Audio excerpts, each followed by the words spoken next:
Okay, let's see. That should be working now. Sorry, guys. There must have been an update. Whenever my shit updates. There we go. It should be working. Let me know in a second. It looks like it's working. I'm getting the bars.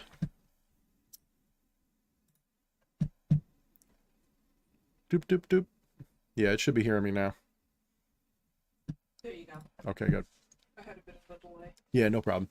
All right, guys. So, hello. You know what it is? Every once in a while, when there's like a Windows update, it changes the device on me. And if I don't go to check it, you know, that's why I'm a one-man operation. I'm not a professional YouTube guy. Well, I guess I kind of am, but not a tech geek. So, hope you guys forgive me. So let's do this over again. Let's say hello to everybody. We got Wyatt Coverdale with the walls and walls and walls of text, which I'll just have to trust is something good. We got Atropa. What's up, Atropa? We got Jose. We got Tess Marie. We got Kelly Meadows. What's going on, you guys? Haven't seen you in a little bit. Owlman, what's going on? I think it's Owlman. Looks like Owlman. Secret Knowledge 75. Shrieking Violet, the Blue Wrench is here. Damian Draco, what's going on, man? It's been a little bit. How you doing? And Secret Knowledge 75. I'm sure there's others. If you want to get a shout out, make sure you say hello and get talking. What's up, Joffrey? So what's everybody up to tonight? What's on everybody's mind? What do you guys want to talk about? How shall we hang it out tonight? You know, what do you guys want to do? What do you guys want to know? You guys want to talk about current events? You want to talk about the end of the world? You want to talk about magic? What do you guys want to talk about? I'm wearing my death robe today. I feel like a refugee when I wear it like this. This is the same one I have for like ritual and stuff, but like I'll throw it over one shoulder and I feel like I'm preparing for the end of the world. Looks like my camera's having a hard time focusing today too. Let me see. It's a little fuzzy. Let me see if I can fix it. I think I know what's wrong. Oh, technical difficulties. Too many of them. Let's see. Turn off all the automated exposures and focusings. We'll keep this exposure automated. Let's see. What looks better? Dim? Yeah, I think we'll turn the lighting back on. We'll just turn the focusing off. Autofocus is off. And we'll see. Could be worse. I seem to have a little delay going on too, but it's not too bad. Yeah, it doesn't matter. Things update, things crash. You know how it is. It's probably time for me to upgrade into a new webcam. I've had this webcam for like 5 years now. It's probably time to get a new one. But it's a good webcam. I don't even remember which one it is. It's a Logitech something or other. And it's the same one Styx Hexenhammer recommended a while ago on one of his videos. So it is old, yeah. Naruto 360, what's going on, my brother? We'll talk about the gangland stuff again tonight. Skeleton Power and Odo. Can I speak about the pineal gland? Not really. I'm not very knowledgeable about pineal gland stuff. To me, that, you know, I don't want to be too dismissive, but to me, a lot of that feels a little quantum woo-ish, if you know what I mean. I'm not saying it's nothing, because the pineal gland's a pretty interesting organ, being once an eyeball. I mean, that's pretty interesting that, you know, if you go back far enough in human evolution, back to, you know, whatever, 200 or 300 million years ago, whatever it was, when we were first swimming around in the ocean before we became human beings, we came from a creature that had a third eyeball that was basically just light sensing. I don't think it had any ability to, like, you know, discern anything. I think it was literally just, you know, is there light there or not? And that became the pineal gland. So that's a pretty interesting organ. So there could be something to it. So that's why I said I don't want to be too dismissive of it. It's just, there's a lot of stuff said about it that I think is a little wooish, but I don't know. You know what I mean? Like, as far as I'm concerned, like, I don't need to worry about it because all my practices work. You know, all my practices are effective. Now maybe, like, is there something to, like, the whole decalcification thing? I don't know. You know, I don't know. Maybe that's just the best thing to say. A lot of people wouldn't be able to say that. A lot of people say, I have to have a real answer. I don't really have a strong answer. I really just don't want to screw it up for you guys. Maybe I'll do some research on it and see if I can change my mind on it. But I guess what I'm trying to say is I've never needed to to focus on it or think about it or, you know, try to work with it to accomplish anything. So maybe if I did, I'd have something happen. So I don't know. I'll look into it. We'll see though. Is your third eye open? You know, define what your third eye means, you know, define that. Depending upon your definition of third eye, my third eye is very open. If your definition of third eye is having like an overlay of Hollywood special effects, you know, where I see spooky weird shit everywhere, then no, my third eye's no more open than anybody else's. It's not that I don't notice supernatural things, of course. It's just, you know, people get into like this whole worldview of that the spirit world, you know, manifests as Hollywood special effects to people who have, you know, certain abilities, we'll say. And I find that to be kind of bullshit. You know, in testing people who claim my third eye is open, I've never seen anybody do anything that would convince me of that. Now, if your understanding of the third eye is, in my opinion, correct, then yes, it is open. You know, it's one of those things where if you recognize it to be being able to recognize things that other people don't, then yes, it's very, very, very open. If it's a matter of like literally seeing stuff, then no. And I don't think that that's how it necessarily should be qualitatively decided. If someone's idea is like, okay, your third eye is considered open if you see a spirit, you know, walking around your house or something, that I don't think is how it works. You know, I don't think it really has anything to do with visual acuity at all. I don't think it has anything to do with being able to see. I think it's about sense. I think it's about just knowing. So yeah. Let me see, going through the questions. Damien asked, I recall you were working on a book on the afterlife. Is this still going to happen if you feel like getting into it? You know what it is? A lot of my work has been sort of shelved and like redone. And changed. You know, a lot of it is this. I made a video the other day sort of talking about the metamorphosis that I'm going through and the change in how I talk about things, what I'm interested in studying. When I first jumped into, you know, rebranding myself with this YouTube channel and making content for it and then writing books, I was very much into a certain, we'll say, current of what you would call magic at the time.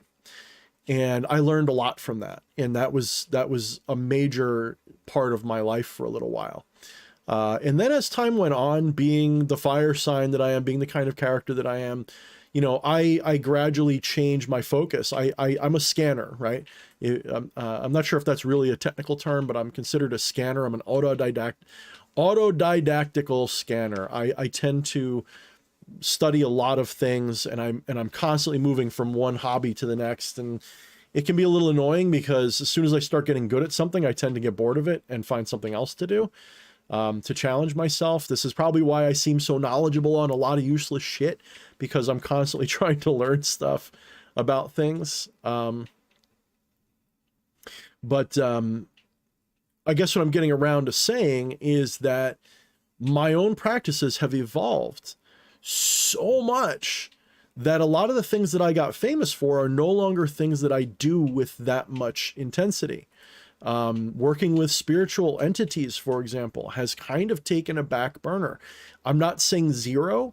What I'm saying is that I no longer find myself attracted to spending like a theistic practitioner, like spending time and energy on theistic style practices. Does that mean that I don't work with spirits at all? No, it just means that I'm no longer sitting there going, you know, through Lucifer or any other entity for everything. Now, what does it have to do with the afterlife stuff? I'm getting to that. Instead, I'm going like direct to, I don't know, you call it source, call it the higher self, whatever. And I'm sort of cutting out the middleman and only using the middlemen when, or women, depending upon how you look at things, only working with the middlemen if I am stymied, stuck, or need inspiration. So when I do that, I'm finding myself more and more drawn away from what we would say are anthropomorphized or human-centric entities. In other words, things that look human specifically, or things that look animal specifically. I've been going more and more abstract and weird. Not that I've worked with biblical angels, but imagine things like that, or Lovecraftian type, formless monstrosities. I'm more interested in those lately. And I don't feel a need to name any of this stuff. Like, I will just sit in meditation and talk to myself and get messages and download shit, if that makes stuff. So when it comes to afterlife conversation, I think the question itself is a bit of a misnomer. It's a bit of a misunderstanding. From our current incarnated state, we imagine an afterlife because we imagine that this life has an inverted, antithesis. We see other people die, and we come to this conclusion that when you die, you go somewhere or something happens to you. Death is a misunderstood concept, in my opinion. If we're talking biological death, medical death, I suppose you could say, yeah, of course, people exhibit dying and death, the body stops working and so on. But this idea of life versus death or afterlife or whatever, this is not how it really is.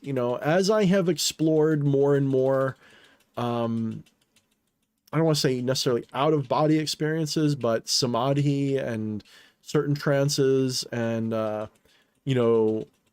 even with some chemical assistance and whatnot, the more obvious to me it is that this idea of death is an illusion, and that it has nothing to do with like you die and go to an afterlife.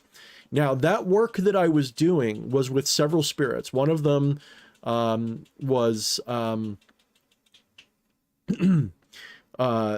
really good at divination and showing me things in that spectrum. And working with that spirit, I went into a deep meditation and essentially went on a vision journey with several spirits, and I wanted to see the infernal realms. I wanted to see that. And that's where I went. And I saw these things that I can only describe as being a lot like what you'd imagine it to be in, like, Dante's Inferno and ideas that the Greeks had and all kinds of stuff with other things thrown in.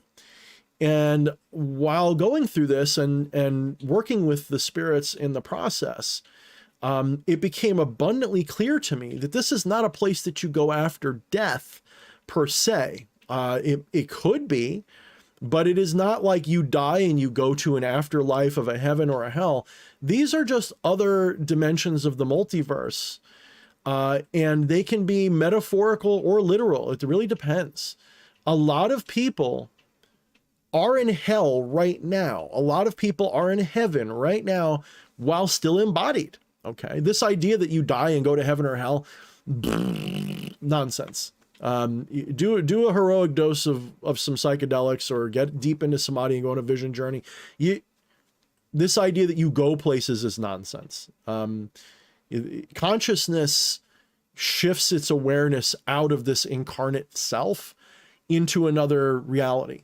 Okay. And you don't go anywhere. There's nowhere to go. This idea that like you're a person trapped in a body that gets released when you die. The only thing that happens is you become disillusioned with this idea of an identity in the first place. So when the body croaks, okay, everything that you think of as you no longer is relevant anymore. And I know this because during certain, if I do some heroic fucking weed hits or something, and I get couch locked and I do meditation while I'm doing it, you can hit samadhi like instantly and just be like, I'm just consciousness in a big abyss. There's no I anymore. There's just a presence of existing. There's no sense of body, no sense of ego or identity. It all just goes away, but you're still there. Not you as a person, you as consciousness are still there, but you don't have an identity or a body to relate to. And at that point, you can go into like some weird visions and places and imagine things, and you can black out, you can remember it. The sky's the limit. Okay, so what I am realizing is, and it will be fun someday when it's my turn to go off the mortal coil, what I am pretty sure awaits is the same thing that happens if you enter really deep samadhi or you know, a hardcore psychedelic trip or something. That doesn't mean that the visions are real per se. Like, one thing I want to impress upon people, this is a really difficult part of my teaching, especially when I start releasing new books and redo my website. I know I keep talking about it. I hate being this guy. Just trust me, there's so much I got to do, and I've been sort of trying to go through it, and it's hard.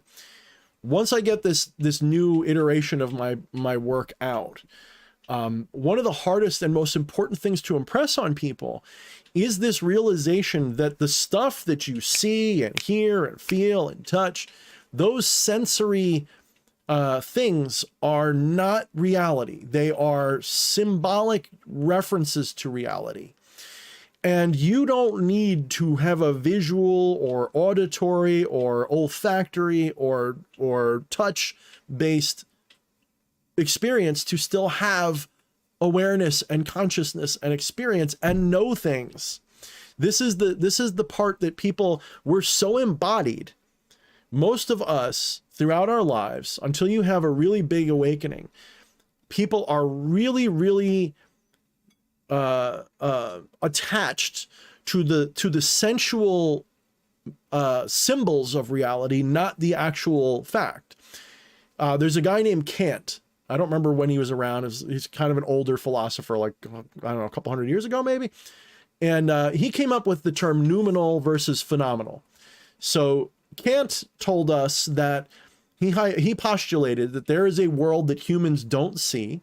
It is real, okay? And the world that we do see is a symbol of that world. So a little bit of that.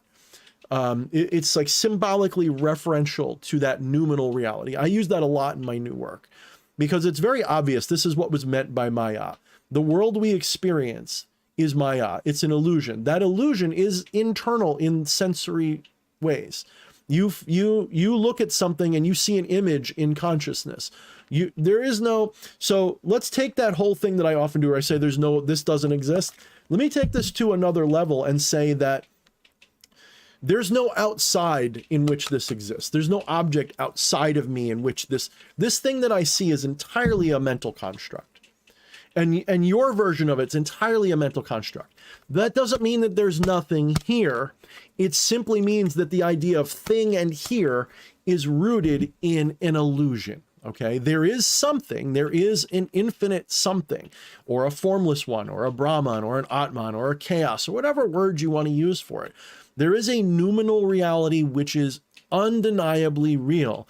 The thing is, all the things that you see are symbolic representations of that. Just like I will say to people, the candle flame that you see burning on the end of the candle, that is not fire. That is just a bunch of phenomenological qualia, symbols, whatever, that tell you that an invisible, ineffable enigma that you keep calling fire is taking place or is experienced in that place. That's all it means. So fire is invisible. Fire is heat. It doesn't have temperature. It doesn't have any of these things. Fire is an enigmatic phenomenon that is universal to human experience. We all recognize it. But the flame is not fire. Contrary to what a materialist would tell you, the flame you see is a detection of fire. So when I tell you, like, you can go and have like an out-of-body vision or an experience of formlessness and selflessness and all of this stuff, when I tell you you can do a heroic dose and go to other worlds and see stuff, you're seeing that through whatever referential mentalism that you're accustomed to. Now, there are people, this doesn't happen to me, But there are people who will do whatever, psychedelics, meditation, transcend, whatever they do. They will go so far off into, like, you know, another state of consciousness that even their normal senses don't work like they do for everybody else. In other words, sounds will be smells or something like that. They'll have total confusion of their sensual abilities. And they will even swear up and down that they attained abilities of sensuality that they didn't have before, but once they became embodied again, they lost them. So if you do, like, if you read trip reports and stuff, be like, I saw colors that don't exist, or I saw shapes I can't tell you about because they were impossible shapes and stuff like this. They'll tell you about stuff that you can't imagine. So that's meaningful to me. That tells me that most of us live in a paradigm of sensuality, and we are very, very ingrained or conditioned to expect and believe and think that those things that we experience are themselves real. So when you do die, right, when your body dies, again, I have to use the language that I'm given. I don't believe in death that way. When the doctors would say you're dead, okay, when that happens, my current anticipation is that you will lose connection with all of those things that you take for granted as real and significant of the self, and they will be quickly abandoned. How quickly, I don't know. All I know is that when I go off into la la land with deep trances or whatever I'm doing, when you have that ego death moment, you don't miss the self. You don't even know it's gone. You're just consciousness without an identity. There's no body, there's no self, there's just awareness of existing. And that's an indescribable, like, I can tell you that and you go, okay, that makes sense.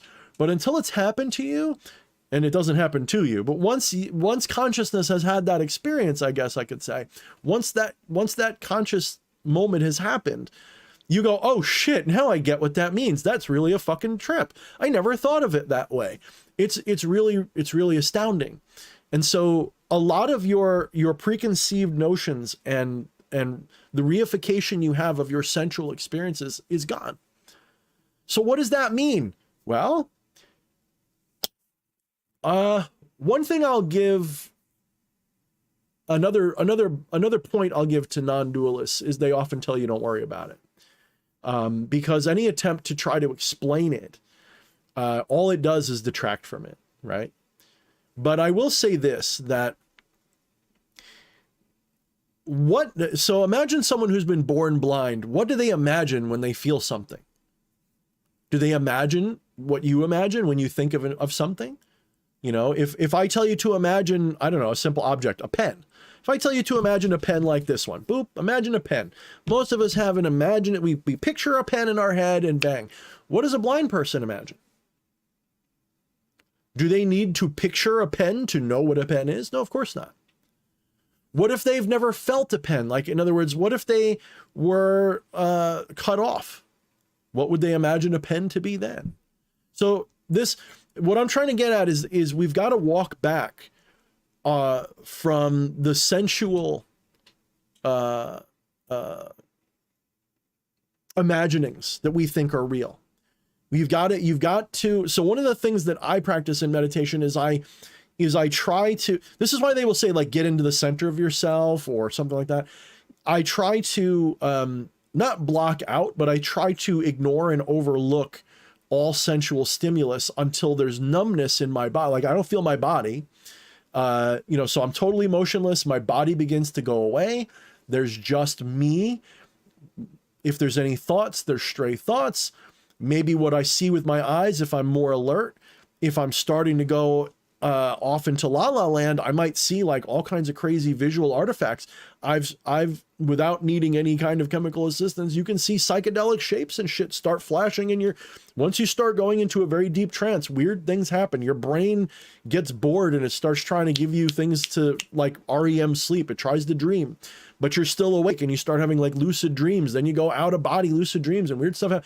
And then you can go further and further until you're just consciousness without any relativistic, dualistic identity or location or interaction. It's literally just existence. Pure, peaceful, blissful existence. And that, there's no words for it. You know, the ones I just gave you don't do it justice. And that is what's there when this is not. So what does all this other stuff mean? Well, you can dream anything as the divine self. You can literally go and be anything once you no longer attach to this.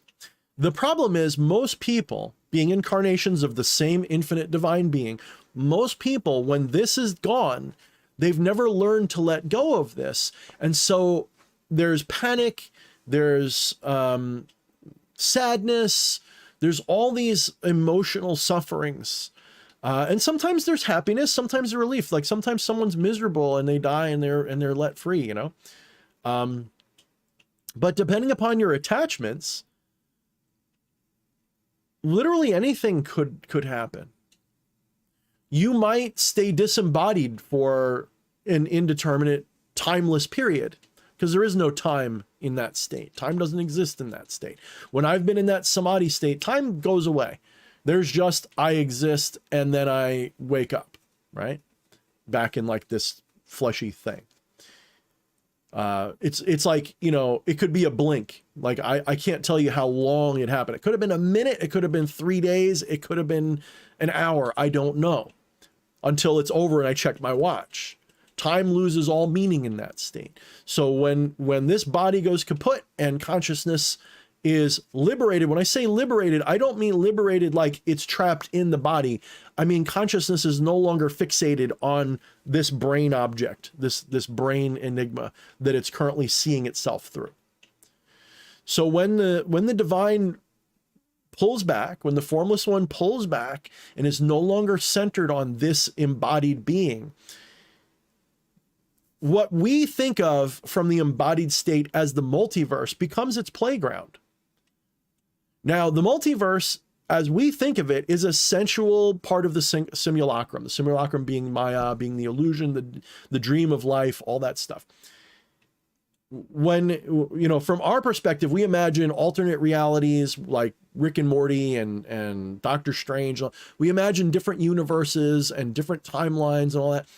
And that's not real, but it's a fair model. Okay, as models go, it's acceptable. But when the divine gets rid of this or shifts away from it or does a DMT trip or whatever the fuck it is, when the divine is disembodied like that, it may maintain a connection to that body. You may still have like, okay, I've got this life and that other life going on. But when you disobjectify from this, the multiverse is your playground. And you can go and do and see anything. However, if the divine is still, for whatever reason, convinced that it's not, then there's terror or attachment or something. And that is one of the reasons why, you know, people may end up experiencing an afterlife, which is a bullshit term, but we'll play with it. We'll experience an afterlife that may be something pleasant. It may be something horrible, and it's timeless. You go to the infernal realms, which are dimensions of the multiverse and dimensions of psychology. And there's all these ways of having these things manifest. Depending upon how they manifest, you may literally go into a Hellraiser dimension where you're being ripped apart over and over again. Or you may go to an Elysian field where there's beautiful music and God, or it might be this is why one of my all-time favorite movies is What Dreams May Come with Robin Williams, because it's roughly based on Platonic, Neoplatonic, Gnostic, afterlife, and even Advaitin afterlife ideas. Like, I don't know who did the research or where they got it from. It might even be a little Rosicrucian. There's a lot of good shit in there that people like. It seems like just this sweet little story of this guy who dies and goes to the afterlife and saves his, you know, whatever, goes looking for his wife and family and everything.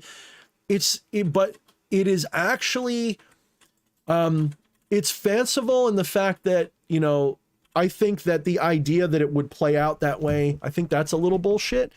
I think that the afterlife is, if you want to call it that, is more like a fucking acid trip. I'm going to be honest with you. I really think it's more like that. It's more like samadhi / acid trip. It's somewhere in that spectrum.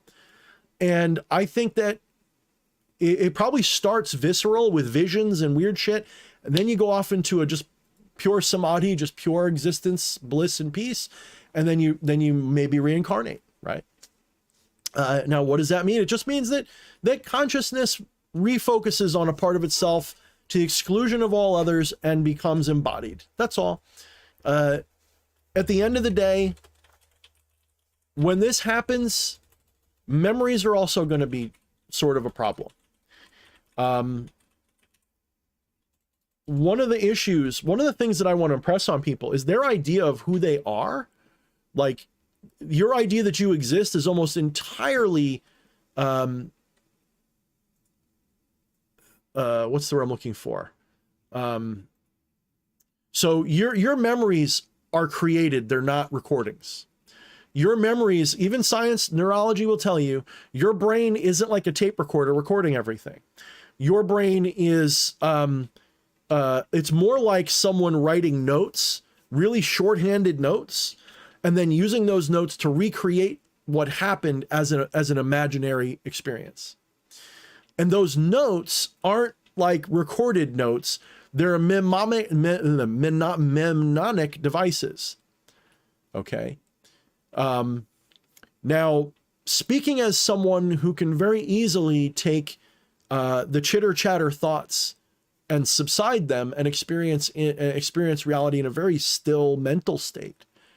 Speaking as someone who can do that, I can tell you that I don't need to remember things to remember them, if that makes sense. Like, I don't have to necessarily. So like my wife will tell you, I have aphasia or whatever. I have a terrible time remembering words, especially if I'm not getting enough sleep. I have a terrible time remembering words, but I know the word. I know what I'm trying to say. It's in there, but the blah, blah, blah doesn't come out. The mouth symbol doesn't appear in my mind, but I know what I'm saying. How is this possible? Right? This is what I'm trying to get at, is that there is this idea of, like, idealism falls on its face when you don't need ideals to exist, when you can exist in a mental, a really serene mental state without language bubbling up in your head all the time. You realize that this idea of what ideas are even is really skewed and wrong. So even your little mental thoughts and things, those are sensual experiences. That's not the actual reality. And what, you know, your whole idea of thoughts, like, oh, I had a thought of something. Where did that thought even come from? You've got to work your way back further and further and further and further from all of these sensual ideations to get to the core of what's going on. And when you do that, you realize that it has nothing to do with words. It has nothing to do with pictures. It has nothing to do with sounds or smells or anything. There is what might have been called the logos.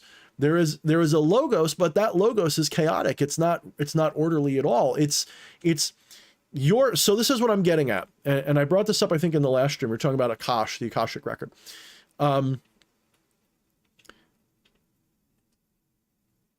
What we call memories are just a reimagining of something. It's a special kind of thought, right? A memory is just a special kind of thought that says this is what's happened. This is what happened in the past. For all you know, it's totally fake, and science supposedly can show this, right? That we can have false memories. Now, I tend to think that it could be false memories, or you might have been in another dimension. It's possible too. But let's leave the speculation out. We'll just talk hard science for a minute. Hard science says memory is fallible. You can remember things wrong. nobody disputes this. We all forget things. And if you can forget things, that means you can remember wrong, right? So when you remember something, your brain is just reconstructing the events based on those little notes that it's got. So what is memory in the human condition? Memory in the human condition is a directory. It's a table of contents, nothing more. You don't remember things, you have a table of contents. And when you trigger that table of contents, you reimagine what it's pointing at. And now you reimagine what it's pointing at, there's two schools of thought in my mind. One is that maybe it's just reinventing it completely, or two, the one I actually like right now is that consciousness of the divine actually looks to another timeline or another portion of history or whatever, and sort of reacquires it, reimagines it based on that. Because it's all imaginary. That's the thing you don't realize, is that everything you think is real is imaginary. That, like I said before, it doesn't mean that there's nothing there. It just means that this shape and this color and the way this feels and this idea that it's a bottle, that's imaginary. There's something there, but bottle is an imaginary thing. So if bottle's an imaginary thing, how can you remember it? Right? You're remembering an imaginary thing. You're not remembering a reality, you're remembering an imaginary moment, like a daydream.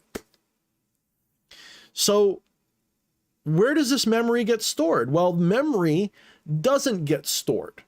The directory is imprinted, perhaps, if we take the brain as literal, then it's imprinted there.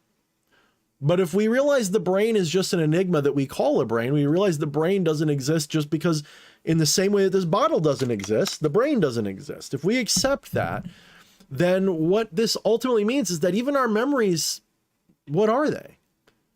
You get really off into the esoteric weeds here. You get really off into things that are unexplainable. But one thing is certain, and that is that information is out there. Whether you call it the Akashic record, or you call it just the divine itself, or whatever you want to call it, the information exists and it is accessible. My understanding currently is that when disobjectification occurs and you're no longer attached to this and you're in a disembodied state, your need for memories is gone because you realize this is just a game you're playing. Think of it like this.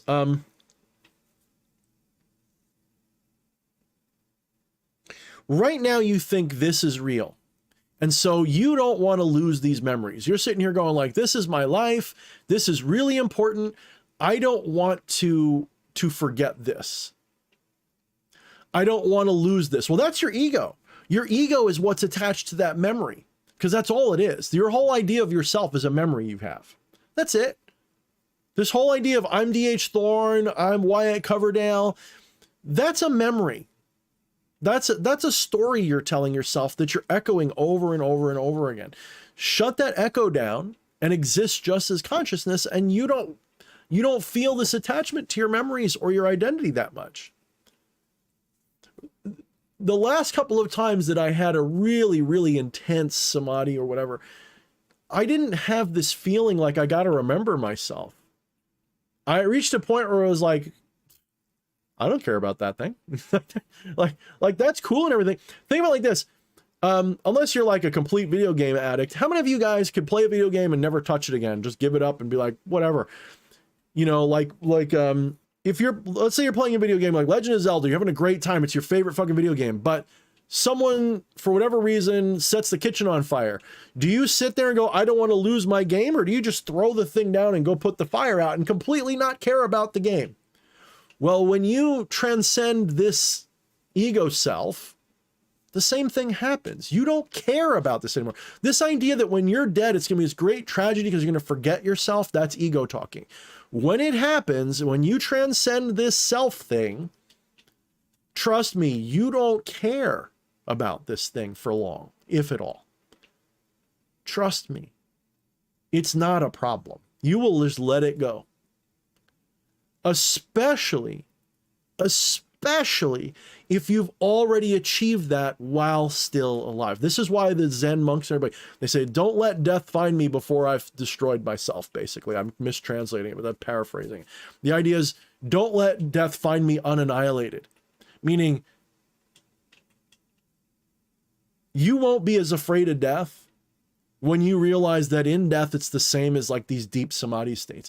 Yeah, while you're alive, you're going to be afraid of death a little bit. Of course, it's just ingrained into the experience, part of the experience. You're not going to just walk in front of an oncoming train. But when it starts to go, you're going to be at peace. If you're ready for it, if you've experienced this samadhi, you're going to be like, well, here we go. And you're gonna experience like an acid trip on the way out the door, and then peace. And when you reincarnate, if you do, which you will, the formless one always reincarnates. Every moment is a reincarnation if you really understand what's going on. Every moment you're reincarnating. Every moment you're returning to this thing. You, in between one moment and the next, you might go into any dimension you can imagine and just not know it. It's sort of silly to think about because it's like, well, what does that mean? It means nothing. It's like it's almost meaningless when you think about it. But every moment you think is a continuation of the moment before. But again, when you transcend all this, you realize time has no meaning when you leave it. When you leave this embodied state, time has no meaning anymore.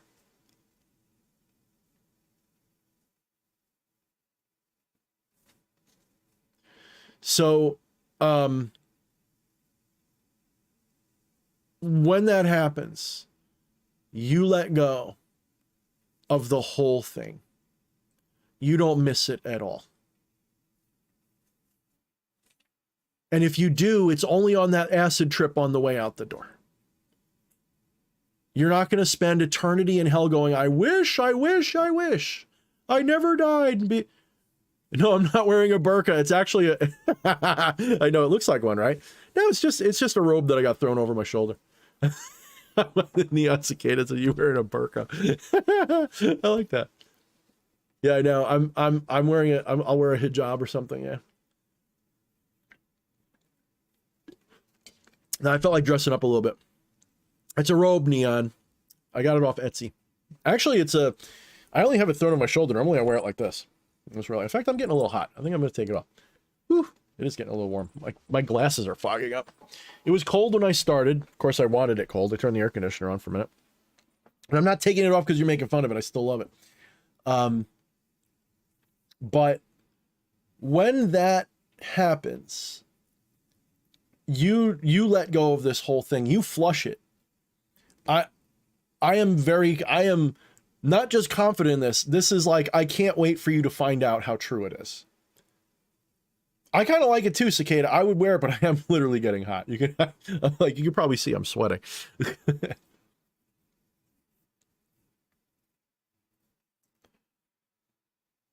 So when you abandon this, when this is let go, it's not a problem.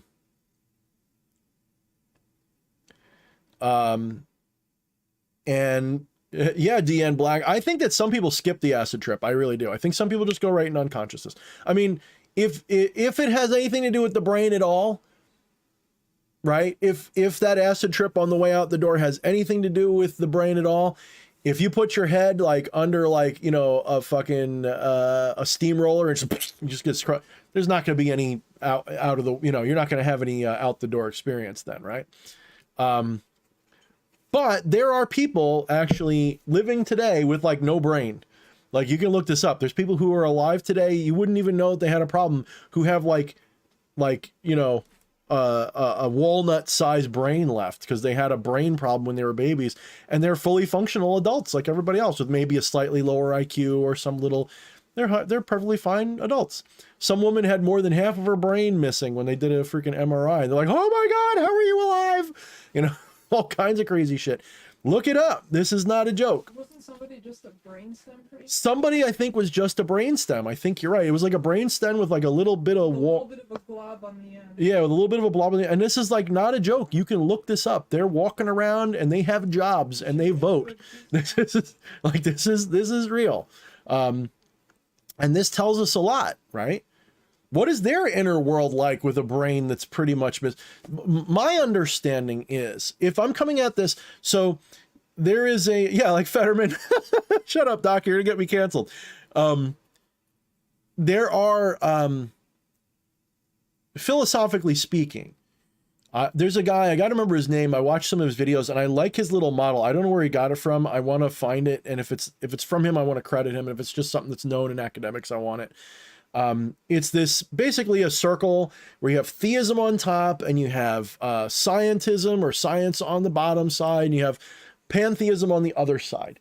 And when we're looking at that model of relationship to philosophies, those are the three main ones, and then there's variations or combinations of the two. So when you have theism and scientism next to each other and they merge, you have deism. Deism is basically a combination of the two. And when you have theism and pantheism together, you have panentheism. And when you have pantheism and natural sciences or scientism put together, you have scientific pantheism. Now I'm on on that model, I'm on the hard, like almost all the way to pantheism with some scientism in it. So I'm like a soft natural pantheist. So I'm actually good with trying to find where scientism, science, and mysticism agree. Like that's what I'm about. I like finding where they agree. So, you know, if we're playing the game of this brain is real and this is where consciousness, I don't buy that. I don't buy that the brain produces consciousness. I think the brain, if we're taking it as literally real and it's not just a part of Maya, the brain is a facilitator of consciousness. It's not a creator of consciousness. The brain would be the transceiver for consciousness. It doesn't create it. It just makes it so it can be embodied. So the brain becomes this thing like a radio antenna that both sends and receives the signal of consciousness. That's it. Now, I'm not saying that's how it is. I'm saying if I'm going to be on the material spectrum, that's how I'm going to describe it. So when you think of the brain that way, how much brain do you need, right? A lot of the brain is there to provide the sensual stimulus that gets beamed back and forth with consciousness. Think of it this way. Instead of thinking that the brain is causing consciousness, consciousness is watching the activity of the brain. We know this is how it's working because that's your experience. Every day of every moment of your life, you're not experiencing consciousness. Consciousness is experiencing everything.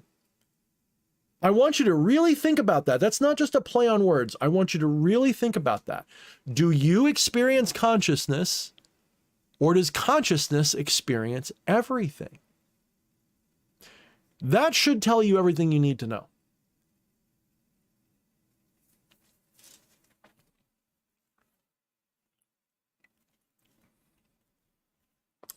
I disagree, Joffrey. Consciousness has nothing, it doesn't extend beyond the brain because the brain doesn't exist as a container for consciousness. Consciousness, it's not even that so this whole idea of an inside and an outside is just an embodied delusion. When you transcend that whole fucking thing, the idea that there's a body here that you're living in is dumb. Like, I don't mean it like an insulting dumb. I mean, you realize that it's a dumb idea. It's not what's happening.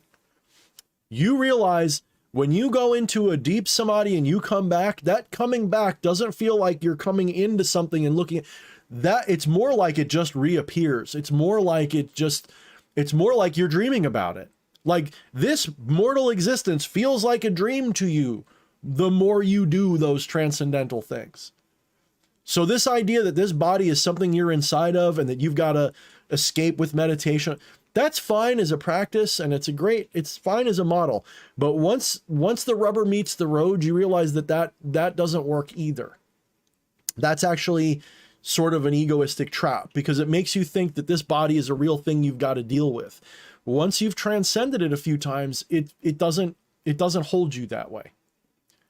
It becomes so let me rephrase what you said in a way that makes it better, in my opinion. Okay.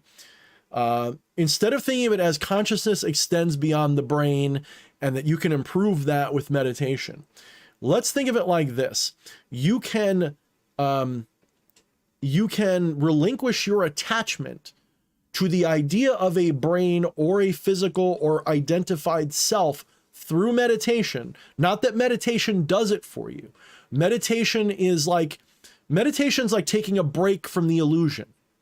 Really deep transcendental meditation is taking a break from the illusion. That's all it is. You're not doing anything, you're letting go of everything. So when you're letting go of this thing that you call you and this body, it's not that you're expanding out of it. It's that your sense of self is no longer attached to it. And it fades away like any dream. And it becomes forgotten like any dream. When you wake up in the morning and you don't write your dreams down, or you're not good at remembering dreams, give it like 20 minutes. Any dream you had on the verge of waking up goes away. You know, something happens with dreams. They get forgotten quickly.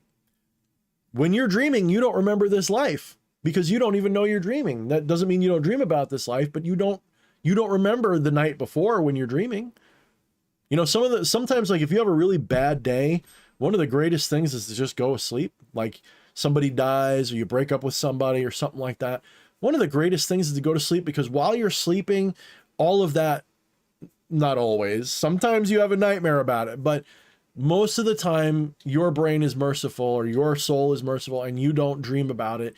You dream about something else. When you wake up, it's a horror show again. Like I've had dreams like somebody's, like a pet's died or a girlfriend broke up with me, and I'd have like a bad day, and I'd go to sleep and I would finally be free of it, and it would be great. And then you wake up and it's like, oh shit, that really happened, didn't it? While you're dreaming though, you're relieved of it. So instead of thinking of it like consciousness having a spatial dimension that goes outside of the brain or something, in the mortal, like to be fair, when I was talking from a materialistic perspective, you'd be right, but I'm not talking that way now. The brain it's not even local. Well, again, when you transcend this, you realize even the brain's not local. Locality is a part of mortality. Once mortality is transcended, locality goes out the window. Time, space, all of it. You just completely, you realize what a big fucking joke that is. Not a joke like a good joke. It's like a good joke. Okay? You realize that it's not what it is. And you come back to it because it's fun. You know? And you do this enough, and it becomes a part of your life, and you still have bad days and good days, but I'll tell you, it hits different. It really does. Just like that video game thing I said before. When you realize that it's sort of like a video game that you can put down and it doesn't change you, you can kind of get through things a lot better. That doesn't mean in the moment things can't be real painful and you can have second thoughts and all that. Just talking from experience, but it makes it a lot easier because it's always there. That recognition that this is not real is always there. When I say not real, that's sort of a misunderstanding. When I say that, I don't mean that like this is meaningless. Well, it kind of is, but it's not meaningless in the sense that like I don't care what happens to me. Just like I care what happens to my character in a video game. But I don't care like it's happening to me. I care like I want that character's story to be good, or I want to see how it ends or whatever. It's more like that for me now. So my caring about this life is more like that most of the time. You know, I sit there just going, hey, this is going to be fun when this all fades and goes away. I wonder what's going to be next. I don't feel a huge attachment to this guy. You know, it's like re-rolling a character in a game. I like this guy, but I'll re-roll him. I don't need to play this guy again. Maybe I will though. Yeah, my XP. Yeah, right. That's kind of what it is. That's what ego is. Ego is like a dude saying, my XP, no. Or yeah, like I'm gonna get de-leveled. So, all right, I've been on this topic for a while. Hopefully, Damien and everybody, that helps you with what you're asking. But I will say that the idea of an afterlife is a bullshit term. And transcend this self a few times, you'll get it. You'll know what I'm trying to point out. That doesn't mean you can't experience an afterlife. I'm just saying it's not an afterlife. That's you're always, there is no life and death. That binary doesn't exist. There is only eternity, and that is what you are. You're eternity pretending not to be right now. That's what you are. And when you, and I'm not saying that like a crazy person, like it's a belief. This is a thing that you can prove to yourself. You can prove this. All it takes is the right meditations, or yes, again, chemical assistance, whatever your method is, you can prove this to yourself. And this is why, like, I find it funny when I did the thing at Iron Garden a month ago, or whatever it was. I guess it was a month ago, a month and a half ago. There was a dude in the audience, and he started saying, like, you know, he's had like psychedelic, you know, like ego death. I could tell immediately just by how he was talking that he had ego death through psych. I could just tell instantly, like people who've had a transcendental experience, we can tell each other. Like we can within a few minutes, if not immediately, we can sense each other. It's like instant. And some people, like the people who've had psychedelics, have a different vibe than the ones who did it meditatively. There is a difference, okay? But they'll both get each other. I'm telling you this from experience for years. I've had people who like were a certain way, then they took psychedelics, and I'm like, I could just tell. Like, did you trip? And the opposite is true. I've had people who were doing psychedelics their whole life, had that ego death experience, didn't have my spiritual knowledge, right? My spiritual experience. But they still had enough, but yet I hadn't had one yet. So there's people who had ego death before I did, we'll say. I know this is language again. You don't have an ego death, right? But I got to say it that way because that's language. So they went through ego death before I did. I didn't know that about them. Then I experienced ego death, sort of, right? Like I said, language is bullshit. And then upon re-encountering them, like, oh shit, they know. Without even asking him, like, did they do? I can just tell. And you can tell. It's like you both see a color no other people can. You both notice each other seeing it. It's like that. And that's my experience, but I'm just telling you, it's not a science. I'm sure I could run into people who I couldn't tell, but a lot of the time you can tell. There's something in their eyes. There's something in the way they look at the world. There's a way that they approach things. There's a difference. You can tell. So again, this is the thing you can prove to yourself. You can prove that you're not this. This isn't actually that's actually step one. This sounds to a lot of people listening, that sounds like some lofty goal. That's the threshold. That's the doorway. That's the foyer in a bigger mansion. You just, like, that's the gateless gate. When you walk through that gate, there's a whole universe on the other side so achieving some sort of transcendental realization, okay, is easy. Integrating that into your life, that's what the religions and things are for. And this is where people get it ass backwards in right-hand religions. They think the religion gives you the experience. It doesn't. The experience comes first. You have to have the transcendental or psychedelic or whatever experience. You have to have your, this is what the mystery schools of old taught us, guys. Go look this stuff up. The mystery schools of old were all doing the same thing. They were all just a different way. They all had their own different way to get you to this psychedelic transcendental ego death experience. And then the mystery school put it into perspective for you so that you could, so like in the Eleusinian mysteries, you were expected to have an epiphany. That epiphany, or eureka or whatever, you were supposed to have an enigmatic realization while you were tripping balls on the Kikion after undergoing the rituals that were reproducing the story of Persephone and Demeter. Okay. And Hades and all that, the cycle of death and rebirth. So you're going through, this is why in every fucking religion in the world worth a fucking any bit of sauce at all, Every single one has a death and rebirth story in it that's central to its important narrative. You've got Odin he impales himself on the world tree and all this other stuff, and he gets basically reborn. Jesus, Horus, all of them, every single one of them die and are reborn, and that's what makes them divine. It's the same story over and over and over again. Why? Because that was, you gotta trip balls, man, or you gotta go into a transcendental trip. One way or the other, you've got to de-objectify. You've got to have that. It's not that your ego is bad. It's not that you're supposed to be free of it.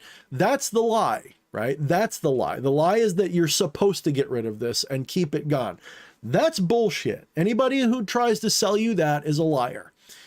I've had people that were like haters of me because they thought I was like some kind of like, what I call a right-hand path Satanist, someone who is a devoted, dogmatic, theistic believer in this and that. And they were very pissed off because instead of being anti-cosmic and anti-God and anti-this, they're like, you just want to return to source. I'm like, no, I don't want to return to anything. I'm already there, dude. I already understand. They don't get this. It doesn't compute for them because they're so wrapped up in this egoistic thing that I've had people tell me that, like, they don't want to, they don't want to be one with God anymore. I'm like, so you're going to stop being conscious? Is that what you're going to, because consciousness is God. Don't you get it? Consciousness is God. That's it. So you're going to just stop being conscious now? Okay, good luck. Have fun. Just don't get in my way. So there's a lot in all of these different religions, the mystery schools that were always associated with them always had a death and rebirth ritual. And that death and rebirth ritual was always the most important one, but it was also the initiatory one. Okay, it's the first one. Then the rest of your life, you go to temple and you go to these things and you practice these things to integrate the lesson. You are supposed to confront your divinity and then integrate it into the rest of your life. All of the other things that we do with sorcery and magic with spirits and all of that stuff is meant to help facilitate that or lead you to it. Either is fine. My future work is basically that. It is, you must get to this point of realization, as Neon just Cicada just put, crossing the abyss. You must cross the abyss. And all that really means is realizing you exist on both sides of the abyss and at the bottom and throughout. The abyss is just a trough in a wave. Okay. When you're standing here on the precipice, you can't see the bottom. So you think it's emptiness between you and the other side. Crossing the abyss means you realize that it's all one in between. And once you've had that realization, that abyss crossing experience, whatever you want to call it, you get to spend the rest of your life trying to integrate that into your life, because you obviously choose life if you're still here. The divine obviously is enjoying its incarnation. Ego's not bad.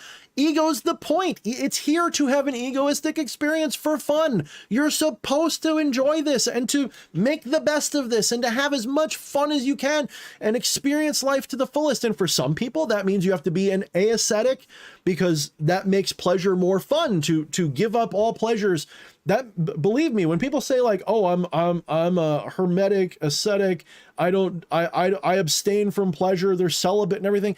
The reason they do that is because they love pleasure. They love pleasure so much they give it up so that literally everything feels better. When you don't, so I can tell you from experience, when you don't eat sugar for a long time, diet soda tastes like shit, for example, until you give up sugar, then it starts to taste good. When you give up sugar for a while, a fucking piece of toast, like if you give up sugar and carbs for 2 years, you have a fucking piece of toast, you're gonna fucking jizz in your mouth. Just a basic ass piece of toast. It can be burnt and you're still like, oh. So asceticism is really a way to intensify pleasure if you really think about it. Okay? You're here to experience this and get the most out of it every moment of your life. That's it. This idea that you're like this new age idea that you're supposed to kill your ego and give it up. Oh, that is such a fucking ego trap, and they don't even realize it. That is a bigger ego trap than going, I love having an ego and I'm going to have fun with it. When someone is sitting there going like, you're so egotistic and arrogant, and they act all humble, that is actually an act of ego, because they care so much about what people think of them. They care so much that they look egotistical or fucking arrogant. Who gives a shit? If you're not hurting anybody, who cares? And if you are hurting people, if they got it coming, who fucking cares? Do you? That's how I've always said it. And that's how I'll live the rest of my life. You know, this is the point where you get to. You transcend the bullshit. And you're free. That's what liberation means. That's what nirvana is. It doesn't mean that you abandon this life and go off into la la land forever. It means the bullshit of life can't really hurt you anymore. It'll still hurt though. Interesting how that works. You'll still feel it all, but it won't hurt you because you know it's not you getting hurt. Hey, what's up, Patchwork? I see the $2 and I see you're here. What's going on, my brother? What's up? How you doing, brother?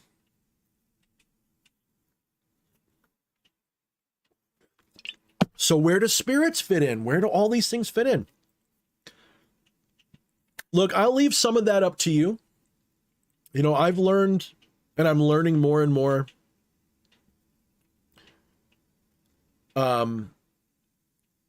that it's not really important. Spiritual entities are real. But when I say they're real, I don't mean it in the theistic way. I mean it, they're real like you're real. They're real like Superman is real. You're all imaginary friends, even you.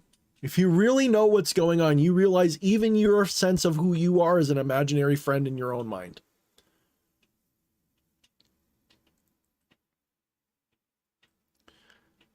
This imaginary friend in your own mind, you take really seriously, and it becomes who you are. You identify as this imaginary friend. And this imaginary friend is something that was created with you and your parents. Your parents started giving you a name and telling you who you were, or guardians or whatever you had. You got told who you were, and you accepted that. And then you took over that a little bit, and then it eventually became what you wanted it to be. But that's not who you are. You're the consciousness watching it. You were never the story. You're not even the storyteller. You're beyond both of them. You're the observer of both. The same thing is true for any spiritual entity, be it a god or a fantasy character or whatever. They're all spiritual entities. Now, some of them are so deeply ingrained into the collective conscious that they can have very real influence. They can be thought to be self-aware just like you're self-aware. They're just disembodied. And they come and they go. And what they represent, though, is always ultimately the same divine entity. And some of them know it. Most of them know it. Most disembodied entities know. They don't always tell you this, but they know what they are. And they will always be capable of speaking to you in your own voice if you let them. In fact, most of them start that way.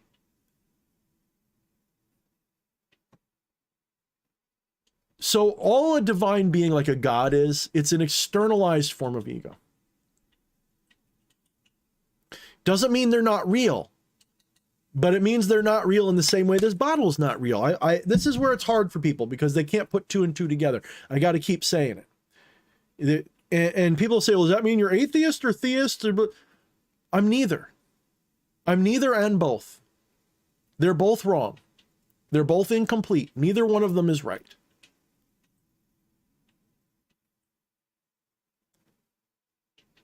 This means that for someone who is really theistic and they really believe in the gods, they're not wrong, but they're not right. And someone who's atheistic, who says there's no such things as gods, they're just imaginary friends, they're not wrong, but they're not right.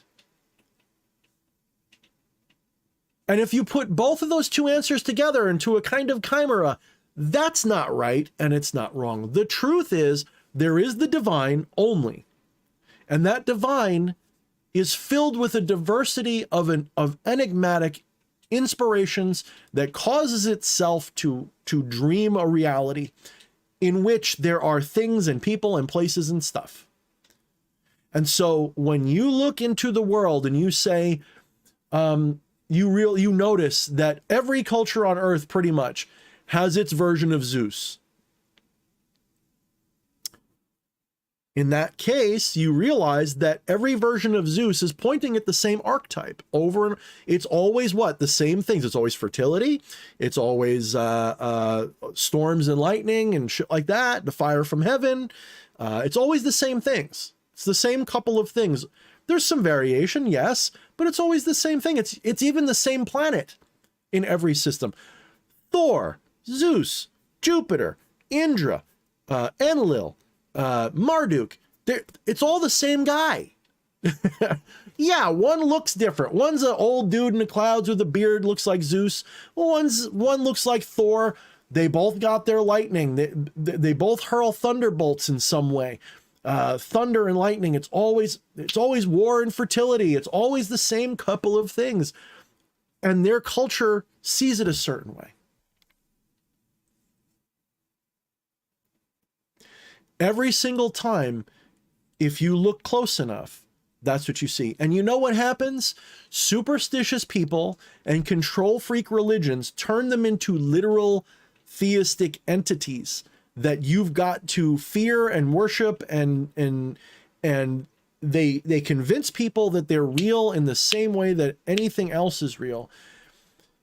And they don't lead to liberation, they lead to enslavement. That's the problem. And they know they're doing it. A lot of them know they're doing it. So I guess you could say, I didn't know this until maybe last year. I had inadvertently realized the same thing that you find in Hinduism. So Hinduism, in the various traditions of Hinduism, most of them, their version of theism is that there are gods, but they are masks for the Brahman. They're masks for Brahman ultimately. So Shiva is just a way that God looks when God's pretending to be Shiva. And that God is who you are. It's the same God. Everything is the same God, but it wears different masks. You find this in Zen, you find this in Shintoism, you even find that most forms of animism have a lot of the same things.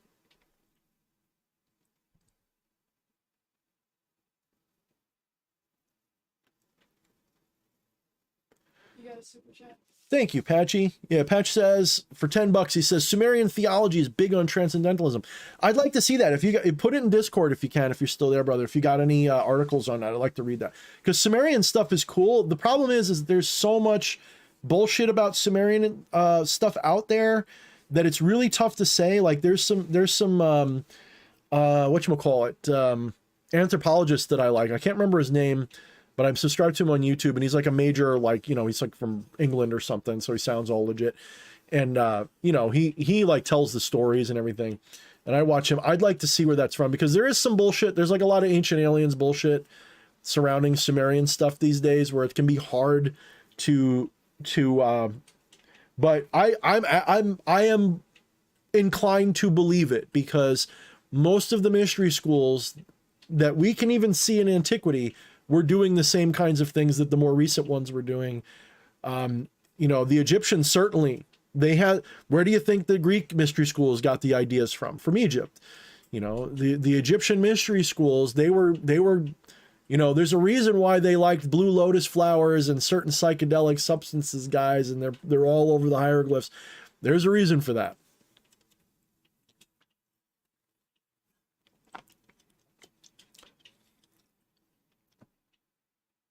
So a lot of these things, like, I remember one person said, when was non-duality invented?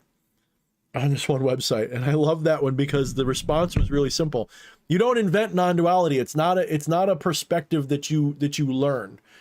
Non-duality is a perspective that you attain. You achieve. You wake up and go, oh shit, that's what it is. You don't get taught it. It's not an argument. And the first person to achieve a non-dual realization was probably an amoeba. It probably wasn't even a human. It was probably before we even became humans. Your dog probably knows more than you do. Like, that's the irony of it. So.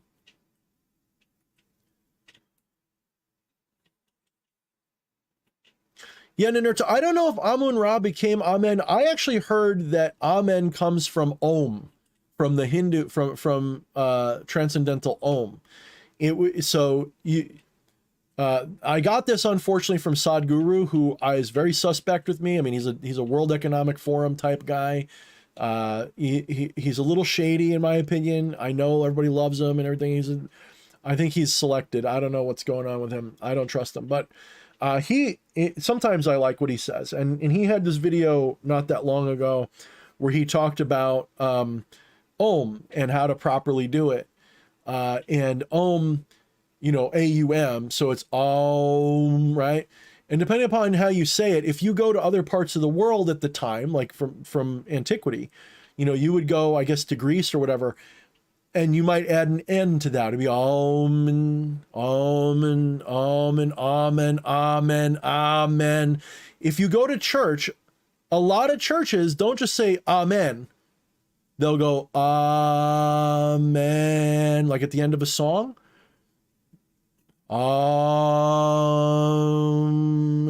Right? That's kind of what's going on. So, and Inerta says it's both. I mean, that's possible. Maybe like they fused it like in Western culture. That could be very possible.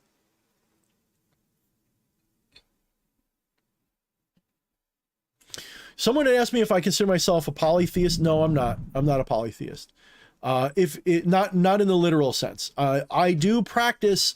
Oh, they asked me if I was pagan. I am not a pagan, and I'm not a polytheist. I am, if we're going to use those words, I'm a pantheist, although specifically I am, what I talk about most is non-dualism, and how non-dualism applies, or pantheism applies to occultism.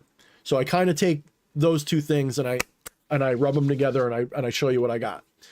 And, that means that I will work with pagan deities in ritual, and I can't say that I always contact a spirit in a way that I feel it's there, but I have a track record very good of reaching spirits and having contact with something self-aware. And that to me it's not questionable. Like, you can question it, but I mean, to me, it's unquestionable that in ritual, I have, even not in ritual, even without ritual, sometimes just meditating and talking to them, things will happen that to me are proof positive that there was a self-aware entity present with me.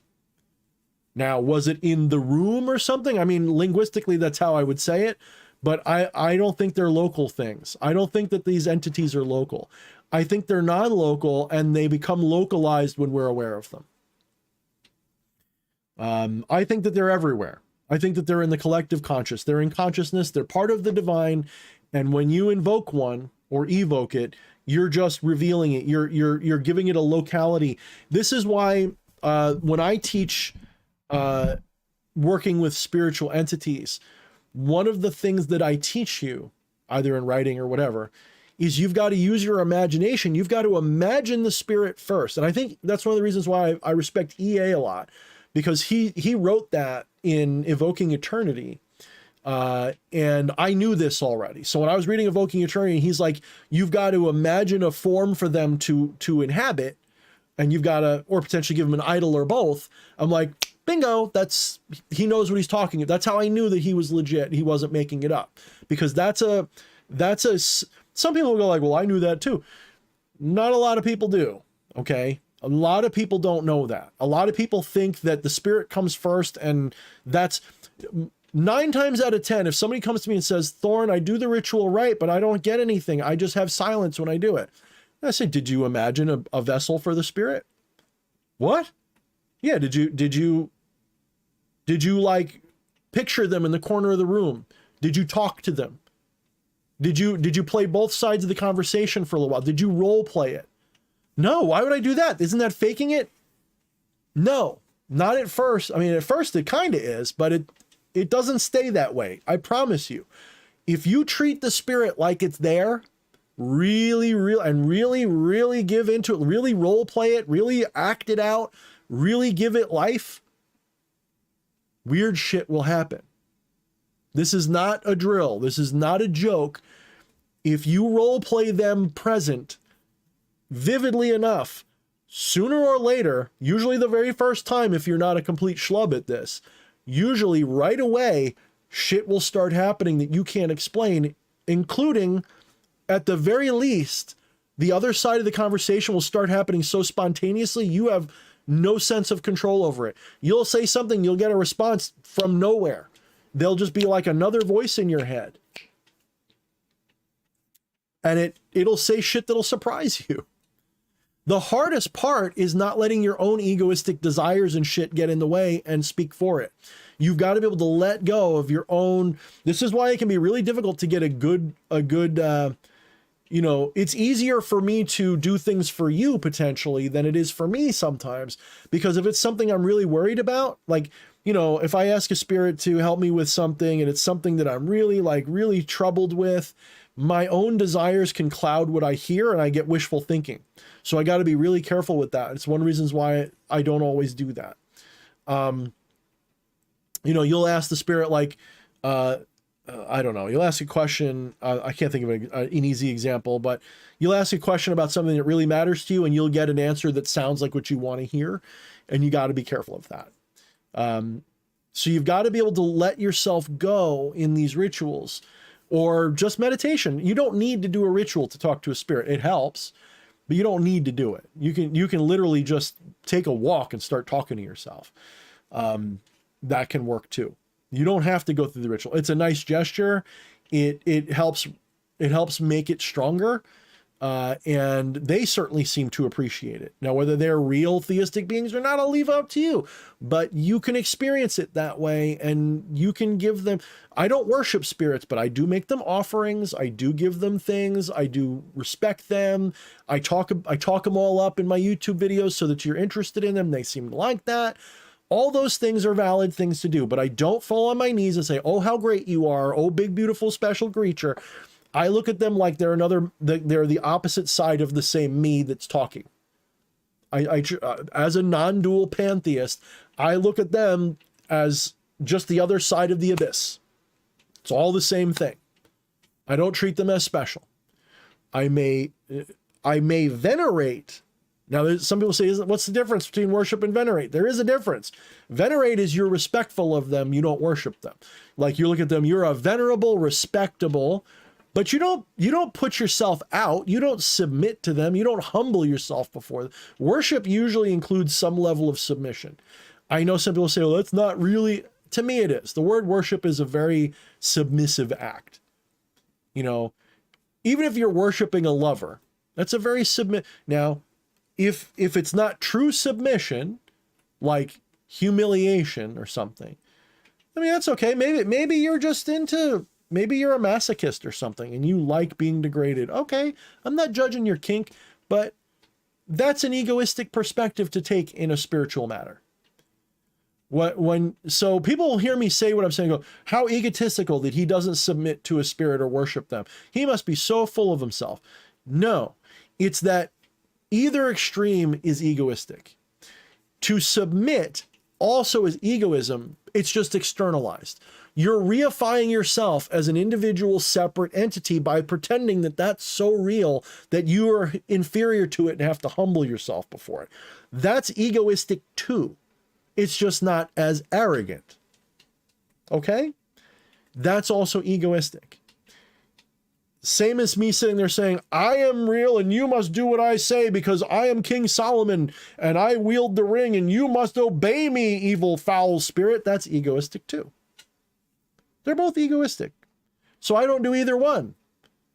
And if I issue a command, if I use the word I command you, I don't mean it like you better do what I say because you're inferior. I mean it the same way as my hand cooperating as a form of command.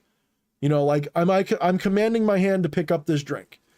Yes, but it's not submitting to me. It's cooperating with me, and I know it is. I see a super. Let me scroll. I treat the gods and spirits as an old friend. I bow before nothing. Bingo. Yes, secret knowledge. Offerings, I think, unlock something within us. Participation doesn't require worship. Well said. I agree. Offerings do unlock something. They do.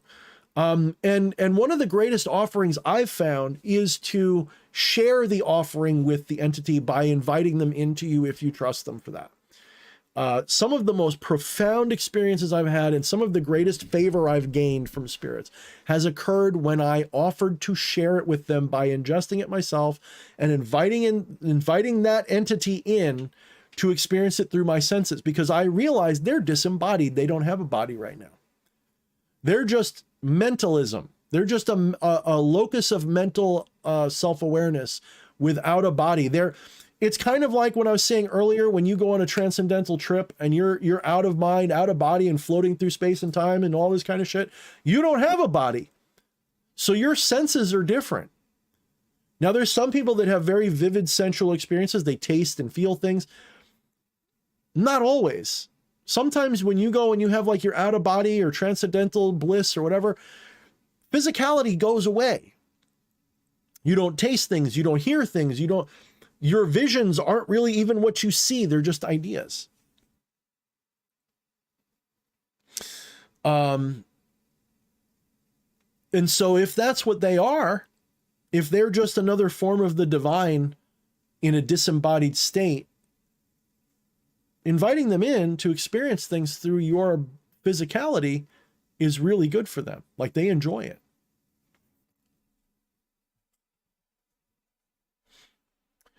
Varam Rishi Varma asks, how to banish parasites or astral leechers without causing a problem for my succubus partner.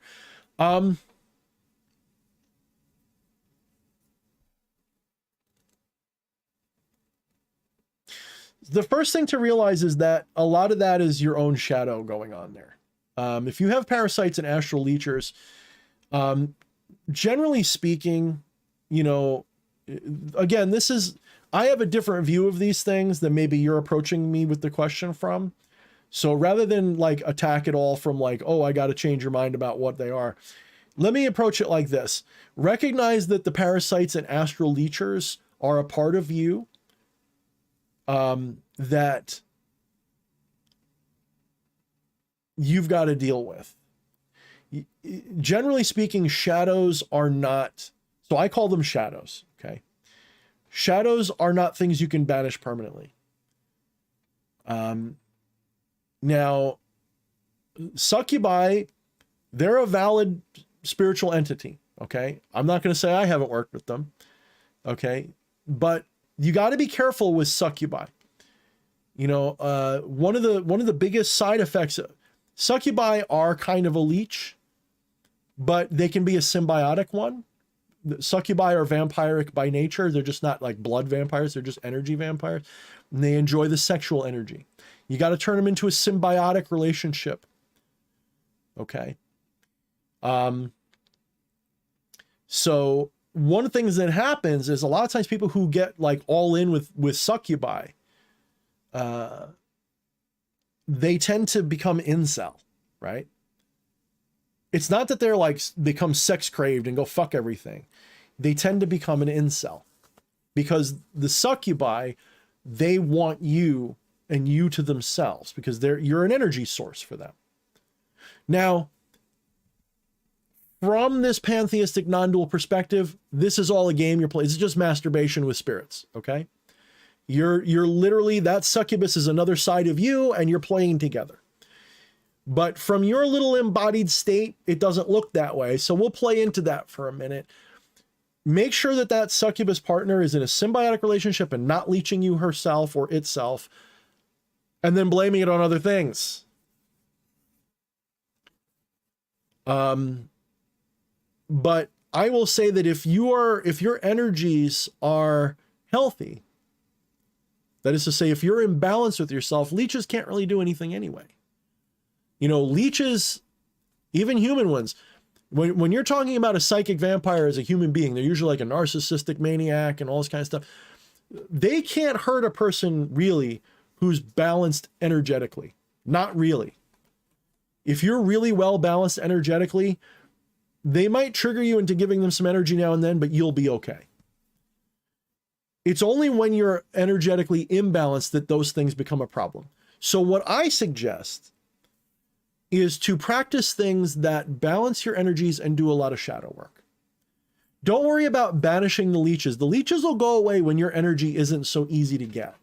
When you're really balanced energetically and you've cleared all the sludge from your chakra or whatever your way of describing it is, when you've taken tea and black, when you've taken your shower, when you've taken an energetic shower and you've cleaned up your own energy body and you're really balanced, leeches can't get you. Not really. And even if they do, it's like, all right, go away. You know, it becomes something easier to deal with. So focus on your own hygiene energetically, first of all. And do a lot of shadow work. Really do shadow work. Really find out what's causing, what is it about your own actions and beliefs that you're not aware of? You know, even ask yourself, why do you even need a succubus in the first place? Not that you shouldn't, but what possesses you to want one? Really explore your shadow, the parts of you that you're not aware of. What is the, where, you know, where are your desires coming from? Where are your fears coming from? Those leeches are probably you in disguise, believe it or not. But hopefully that answer helps you a little bit. Hopefully. Let me see. I've been seeing a lot of chat. I think Wyatt's been trying to get my attention all this time, and he's writing all these big freaking walls of text.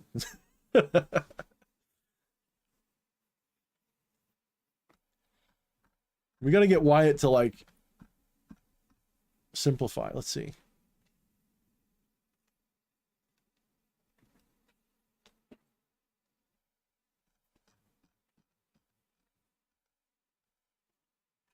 Yeah, you know, I mean, a lot of things. Let's see. Let me go back a little bit. So let me go back to offerings for a minute. So one of the things that offerings, one of the values of offerings is that when I said before that you've got to kind of role play these things to make them more valid and real for you, offerings is a great way to do that, because otherwise you're literally just wasting stuff, right? Think about it. It takes a certain amount of dedication to the role play and belief and whatever else you're doing to offer up some stuff, especially if it's got some value to it. Even a cheap ass piece of incense still costs you a couple cents, right? It still costs you some money to go get it, and some time and some dedication and some belief and all that stuff. So even if you're just giving them a little piddly piece of incense, that's like, why would you do that if it wasn't real? You know what I'm saying? So there's something there no matter what in offering. This is why offering on some level, even if it's just a few drops of blood and some incense, or just incense, or whatever it is for you, whatever your tradition calls for, something, it really helps to reify.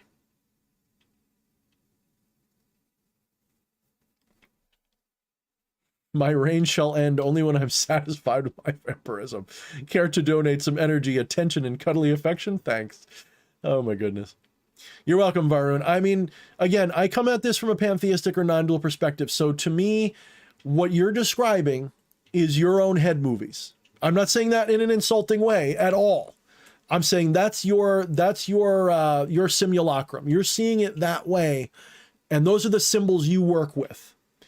And if those are the symbols you work with, my only thing that I would do from my position is to get you to try to see it from a pantheistic or non-dual perspective while you're doing it. That doesn't mean you can't keep using those symbols or those things that you're externalizing. That's the cool part about what I do. You can still externalize it any way you want. If you want to make it so that the spirits are literally theistically true, You can do that as long as you got like somewhere in your psyche the realization that it's just the other side of your ultimate self that you're talking to. So.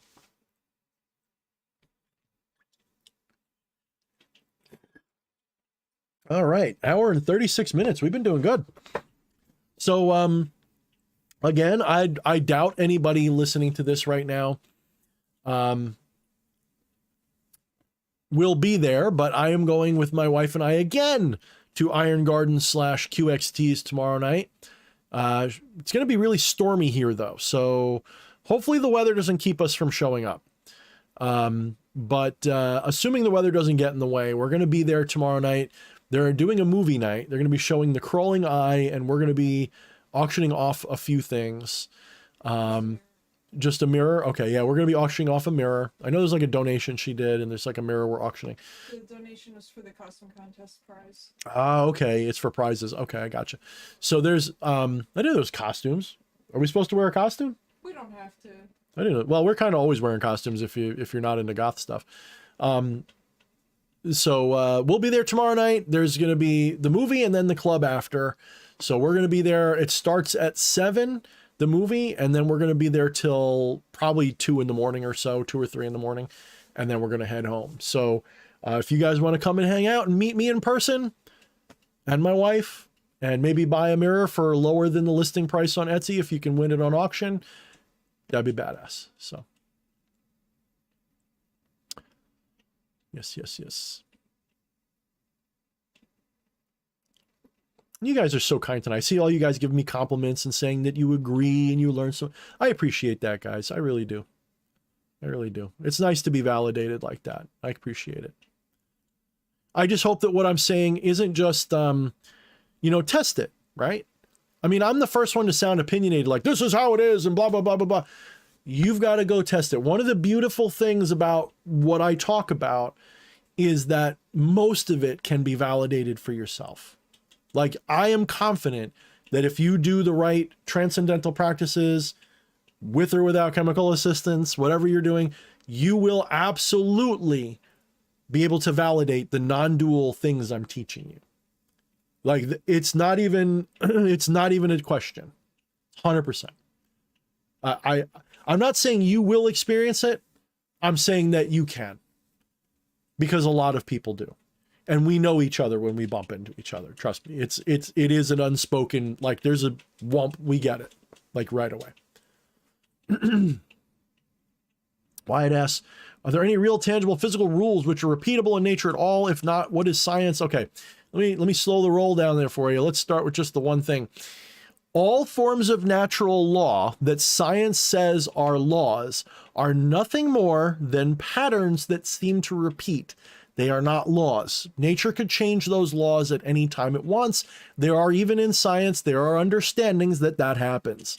When, according to the current cosmological understanding of our own universe, if we're coming from a completely materialistic perspective, the laws of nature were solidified moments after the Big Bang, meaning they were not set until after a few moments after what they call the Big Bang. This means you have to remember, there is no absolute value to anything in the universe. It's all relativistic. The number 1 is only the number 1 relative to other numbers like 0 and 2 and 3 and so on. The various constants that they use in science are relativistic. They are not absolute values. They are always relative to something else. So when you're talking about the strong nuclear force or the weak force or any of that stuff, any number they give you, that's relative to something else that they've got. This is true for every single thing in science, every single thing. So what they describe as natural laws are really just patterns that are observed. That doesn't mean that they're actual laws. They just seem like laws because right now, whatever this pattern is, it's still going and it's going to keep going, presumably forever. We don't know that, but we predict that it does. And because we're not going to be here in forever years, we can assume it's true. So there is also something, if you look it up, it's called quantum vacuum decay. This is an understanding that right now the universe as we know it may not be at the most stable or lowest energy level, meaning the laws of nature as they are right now are in the relativistic positioning of all these different natural laws, like the strong force, the weak force.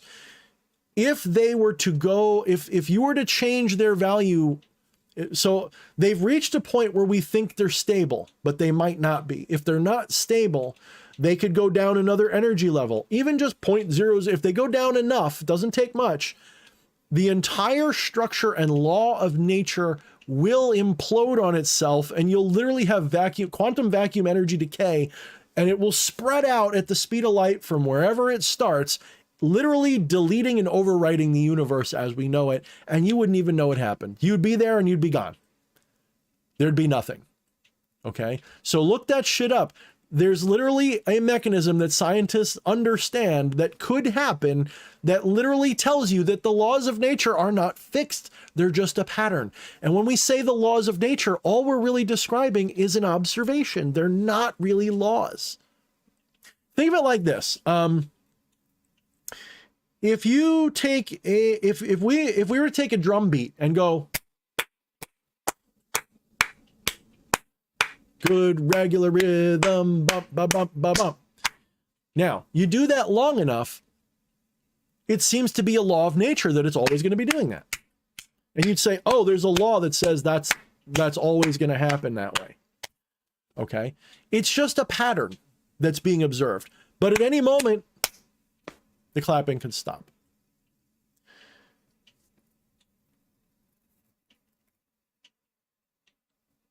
So I don't, this is why I'm not a materialist. It's not that science is wrong.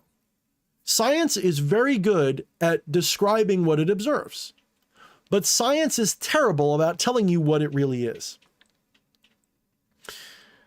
That's the realm of philosophy, and any good scientist will tell you that. Now, the problem is, in our current culture, and there's reasons for this, in our current culture, scientism is a thing. Scientism is a form of religion. I mean, it's not a religion according to them, and I understand what they mean, but there is a form of religion called scientism where they think science is everything, that if it can't be proven scientifically, it doesn't matter and doesn't exist. Even philosophy's bullshit if you can't prove it scientifically. I run into this all the time. I run into people like they're working on their doctorate degree on neuroscience, and even though their teachers might even tell them that some of the stuff I'm saying is right, they'll sit there and be like, you don't know what the fuck you're talking about because you're not a neuroscientist. But like your own teacher would agree with me because I just read what your teachers described me. Okay. They'd be like, oh, I know stuff is real.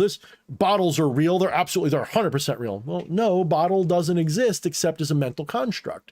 The substance of the bottle, in other words, the noumenal reality of the bottle is there, but bottles don't exist. No, I know they exist. No, you know that an idea called a bottle exists, and you can say, well, it fits a description. There's a pattern that looks like it, but bottles don't exist. The laws of nature don't exist. All of these things are mental constructs that we use to surround experiences. And they could, so what I often tell people when it comes to natural law doesn't exist. Nature does, and nature can change the laws anytime it wants. Nature is under, so here's the problem with the idea of nature having laws, okay? It's the same reason why non-dual source has no boss. It's under nobody's authority. It's the whole idea of God being all powerful. Okay. If there is only nature, there's no divine entity controlling nature, right? So there's no God that shapes nature or God it started. Theism's wrong, deism's wrong, which natural scientists love. Say they're convinced there's no God because there can't be a God because we say so. Okay, so if there's no God, if there's just the universe, where did those laws come from?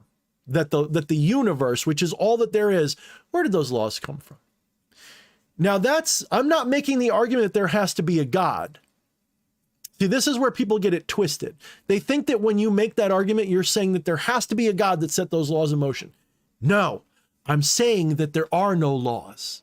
There's only observed patterns that look like laws because we're still in the middle of the pattern. What do you think the Big Bang was, dummy? It was the beginning of the pattern. And when that pattern's done, we're going to have the great the heat death of the universe. The pattern will be over. And then what will happen then? We don't know. The laws will change because the pattern will change. We're in a stretch of pattern that looks like the natural universe as we know it. And that pattern will not always be there. Something new will happen. Science is not ready for that because science is a very ego-trappy kind of, scientism is a very ego-trappy religion. They don't know it, but it's true. Yeah, what came first, the goose or the egg? Exactly. And even quantum, Ninurta, my problem with quantum is that quantum is just another label for what they can't, for a noumenal source that they've got no connection to. You know, this is one of the beauties, again, where I get into with the non-dual thing. At some point, you reach a point where you're just like, who cares? They don't know. They have no fucking clue. You know, you're experiencing this reality right now. That's unquestionable. But this reality is not reality. This is a dream. This dream is inspired by something. Like when I say that it's just a dream, I don't mean it like it's a dream that none of this has any consequence. What I mean is that there is a noumenal source from which the dream is inspired. That noumenal source is completely ineffable. You cannot describe it. You cannot rationalize it. You cannot quantify it. You cannot qualify it. It is indefinable. It is unspeakable. It's the unspeakable cosmic horror of Lovecraft. Like quite literally, it is unspeakable. It's just only horrifying to someone who's trapped in a materialistic frame. Someone who's let go of that, it's wonderful. It's glorious that it's this unformed thing. The true reality is a formless thing. This is why I had this is why I have that thought experiment. Some of you guys are going to immediately know what I'm saying because I've said it a bunch of times, but for those of you who are new, and for those of you who are still figuring this out, I want you to imagine, everybody who's here right now, I want you to imagine a cube of infinite size made of solid gold. Can you imagine that? What is that like? An infinitely sized cube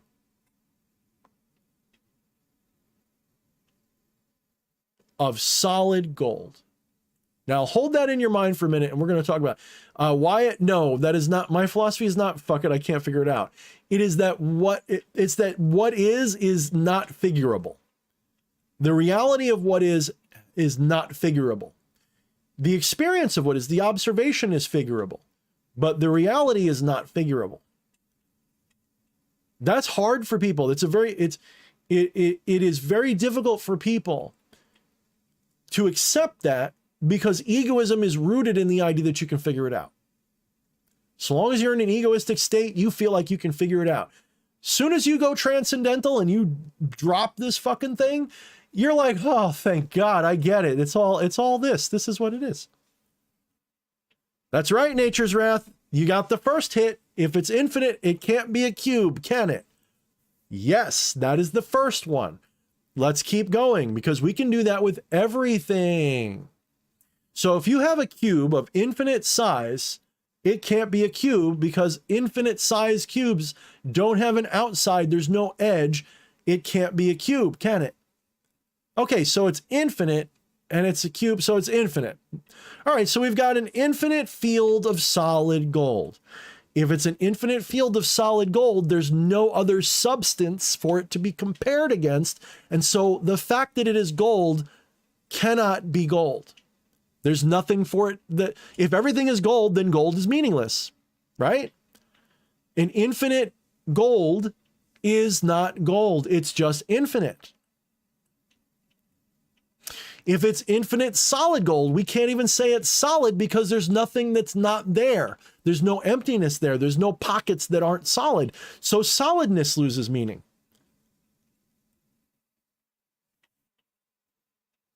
If it's infinite, that means there's no finite to compare to, so even the infinite loses meaning. So to say that there's an infinite cube made of solid gold is a non-statement. It's a totally irrational statement. Now, this is why the Pythagoreans didn't like the number infinity. Now, I'm the opposite. I think infinity is great. I think infinity is what it's all about. But they didn't like it.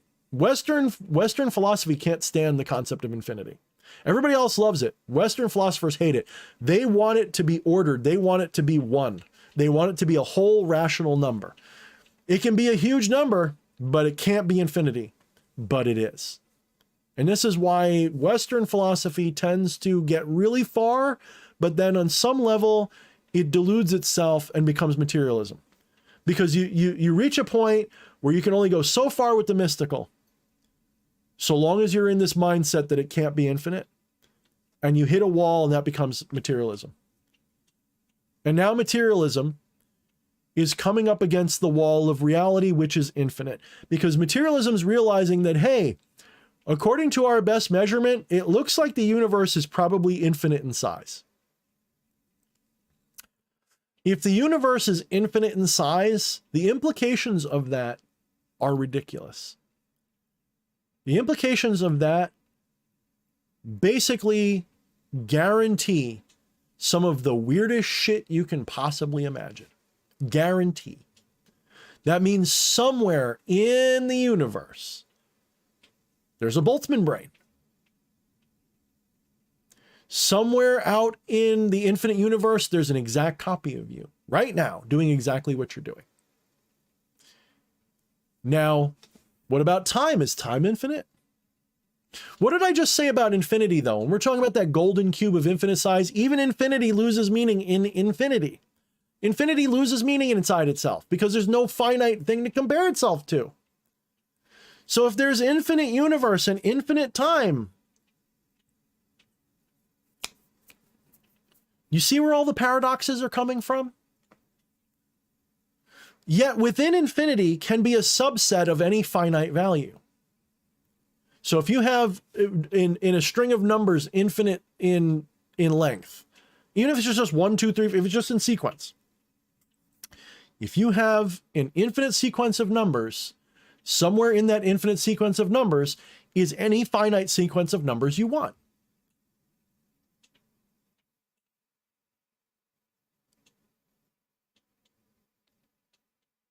You see where this is going? It's like a fractal. If the universe is infinite, you're infinite. Inside that infinity is any subset of infinity you can imagine. Any reality you can imagine is there. Somewhere.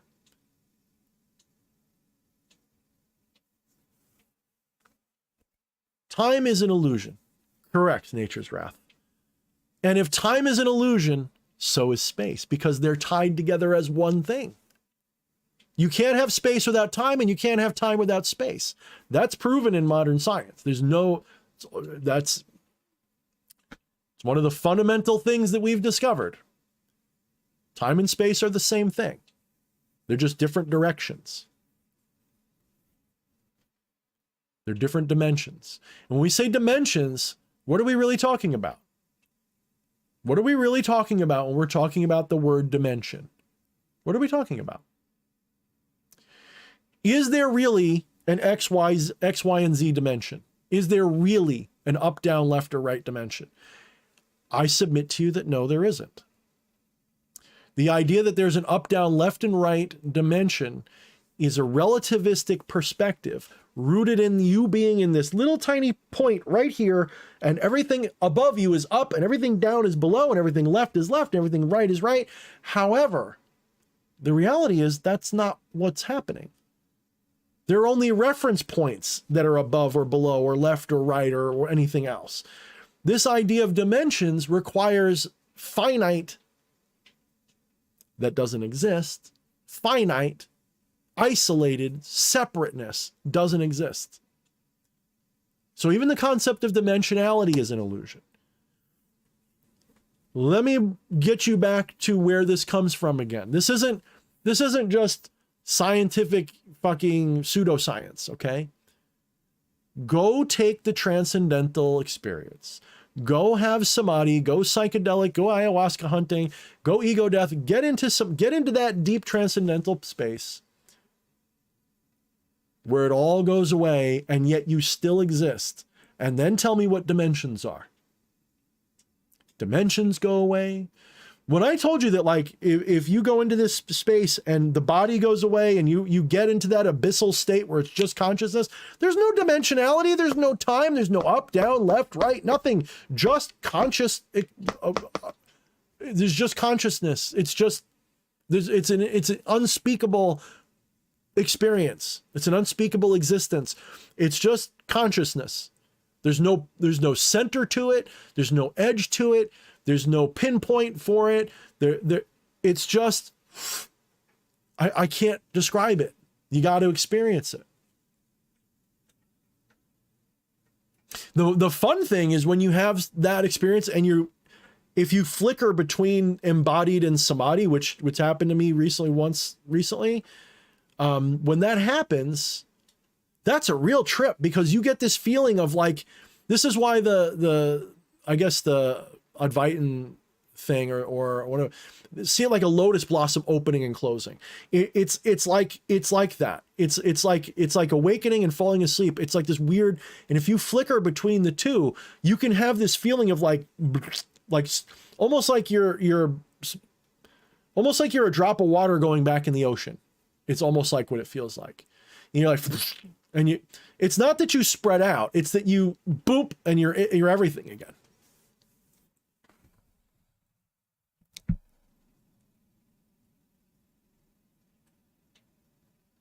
Yeah, I don't know if I could really articulate that for you, Wyatt, about how space and time are the same thing. I mean, you might have to look up some mundane, materialistic conversations about that.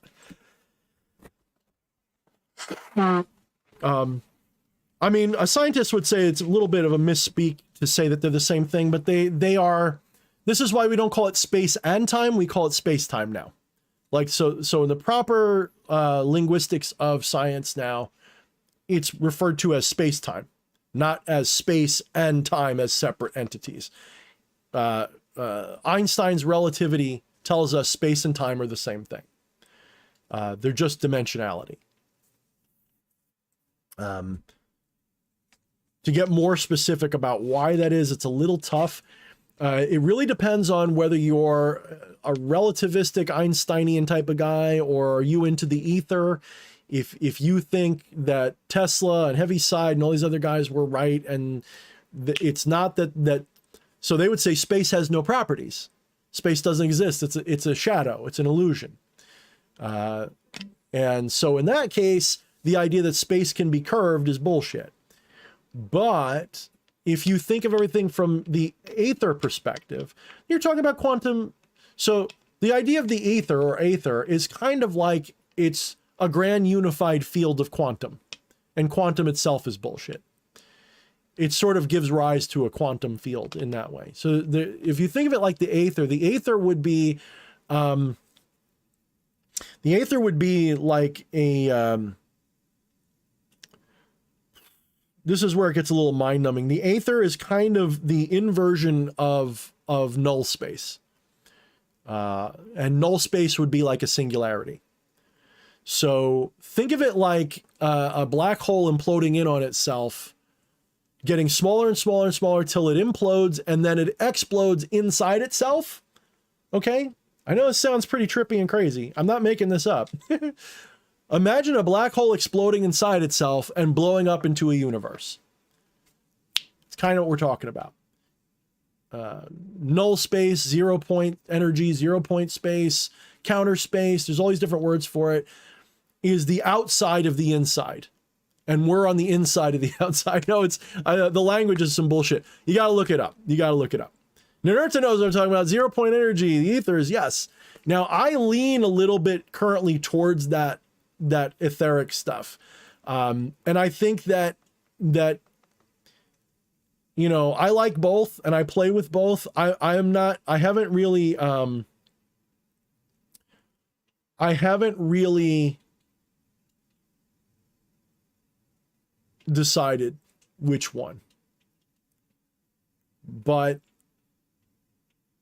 I do see where the etheric stuff could be true. I wish I was more scientifically trained or trained in the methods and stuff so that I could really have a, like, especially the math. The problem is that modern scientists are mathematicians first and everything else second. And that's a big problem. It's not a problem in terms of technology. It makes technology go around, but it's bad in terms of philosophy. Because they're addicted to numerology, not the logos of math. Mathematics is about relationships. It's not about absolute values. And they treat it like it's absolute values. They treat the absolute, they forget, even though they are primed and taught that the fundamental forces of nature are not absolute, they're relativistic. Even though they're taught that, they still treat them as absolute realities. They treat them as reified absolute realities, as if the number of the strong atomic force is that number. But it's not. That's just its relationship to everything else. You take everything else away, that number has no meaning.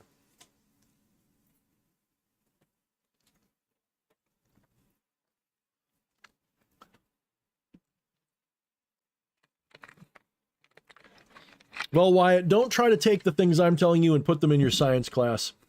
I'll just put it that way. My main thing is the transcendental realization. And when you have that, all these other ideas kind of fall into place a little bit because they're the only things that go along with that experience. That doesn't mean that science can't be right. It just means that they admit, obviously, that their picture is totally incomplete. They have no idea what anything is or what's happening. All they know is what their measurements say, and their measurements say that stuff, and that is indisputable, totally indisputable. But what those things are, they have no idea. They don't know what a field is. They don't know what a particle or a wave is. They have no fucking clue. When they say there's an electron there, I say, what's an electron? Well, an electron's this particle. Oh, are you sure? Are you sure it's a particle? It's an object? Or is it a detection? Which is it? Well, obviously we have to detect. Of course you have to detect it. That's all it is an electron is a detection. It's not a thing. The thing that an electron is, you've never seen or experienced, and you never will. It's a field, right? If we're talking in three-dimensional, Euclidean conceptualization, that is an electron's an object, but it's not. It's a detection of something. There's no question that there's something. It's just, it's not an electron. Electron's a word. And your idea of what an electron is a detection. It's not a thing. Is a clap a thing or is a clap a detection? Which is it?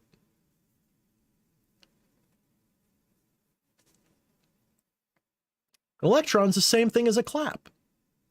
Is it a thing or a detection? What are you detecting? You're detecting the interaction, the relativistic interaction between your sensory instrument and something. What that something actually is, you don't know.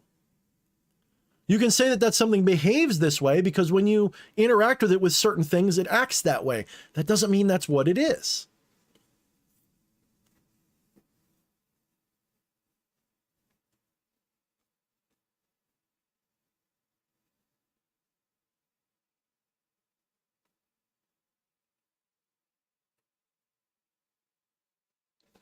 Why? I mean, I think that at the very highest levels, there are lies going on about science, but I think that the real lie is not that they're lying about the details. It's that they're lying to themselves about what those details mean. And what I mean by that is what I've been saying this whole time, is that they reify their detections into things when they're not things. They're just detections of something. That's something they have no knowledge of. And they philosophically are materialists. They're Aristotelian materialists. They've abandoned Platonism, although the best scientists maintain their Platonic ideas, trust me. Some of the best scientists are Platonic, not Aristotelian, at least my favorites. You got to do both, true, but the ultimate truth transcends either one. But material scientists, They are cultists. I mean, they really are. They have a cult of philosophy. And you know this because if you dare question it, they will call you irrational. They'll make fun of you. They'll excommunicate you. It's a religion. It's crazy. And they'll hear me say that and think, oh, you're anti-science. No, I'm not. I think science is the greatest tool we've invented. The problem is we're turning it into a religion where you can't question it. You can't, and you're not supposed to look behind the curtain of it either. You're supposed to take whatever they say and you're not supposed to question it or say that they have an incomplete. Come on, guys. And this is why the conspiracy there, the average scientist has no clue this is going on. Because they're you know, they're dumb.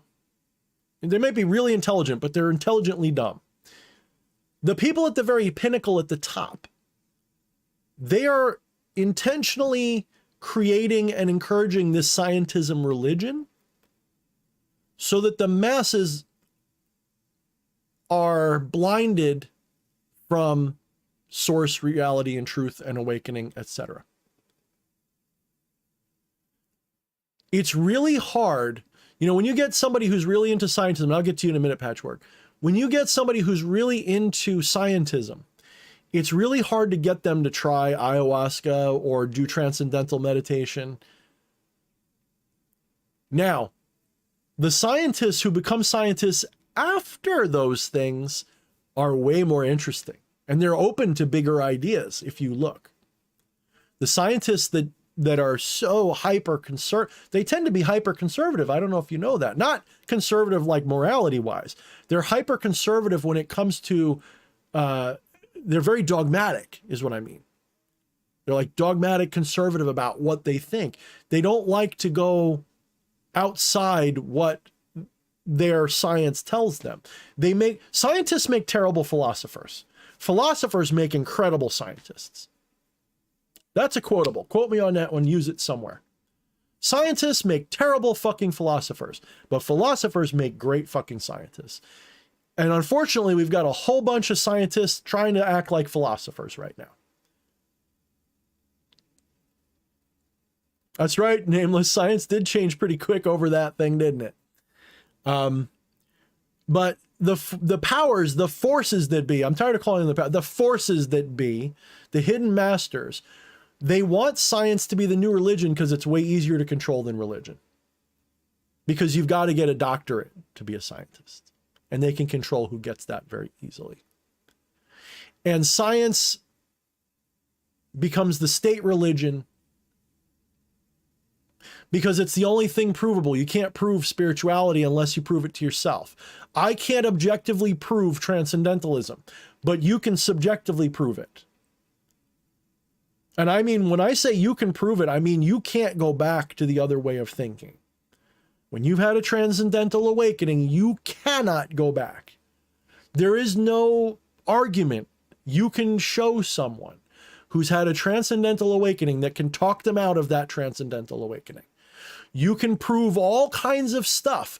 You can't change what they've experienced. It's irrefutable to them. It's not a dogma. It's like you can't talk somebody out of seeing a sunset that they're looking at right now. You can't be like, that's there. You don't see that. I don't. You know, you can't do that. It won't work. You can't confuse someone like that. So they don't want you looking. They don't want you to know you're God, because if you knew you were God, they couldn't rule you anymore. And I don't mean like they couldn't rule you like you're some defiant thing. I mean, do you know how hard it is to convince someone to go murder people in a war over something petty and stupid or tribal when those people you know are another part of you as the divine? Do you know how hard it is for them to convince you to go steal shit from people and to take people's rights away and all of this shit? If you understand that they're not just human like you, they're God like you incarnate. So they don't want you to know this. You'll say, well, Thorne, if that's true, how come they allow Hinduism or Advaita?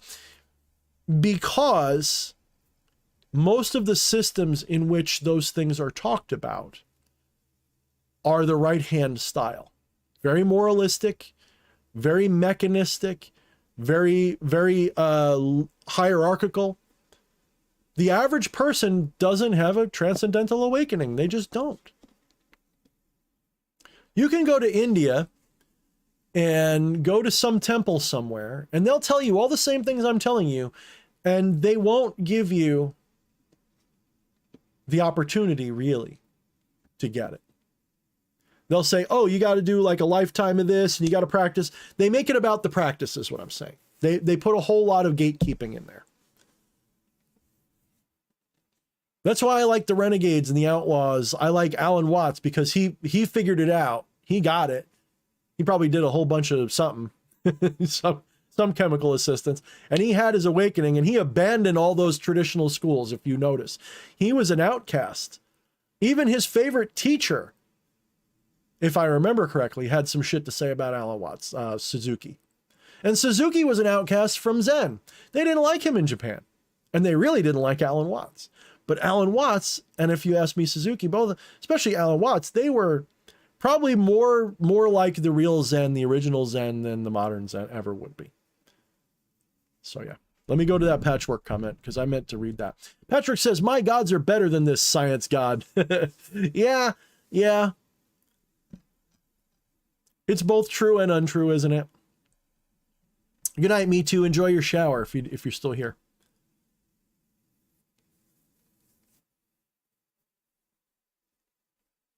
Yeah, Gar, some of the most dangerous results have come from people who are a combination of both, like tester. I assume you mean the philosopher and scientist thing. Absolutely.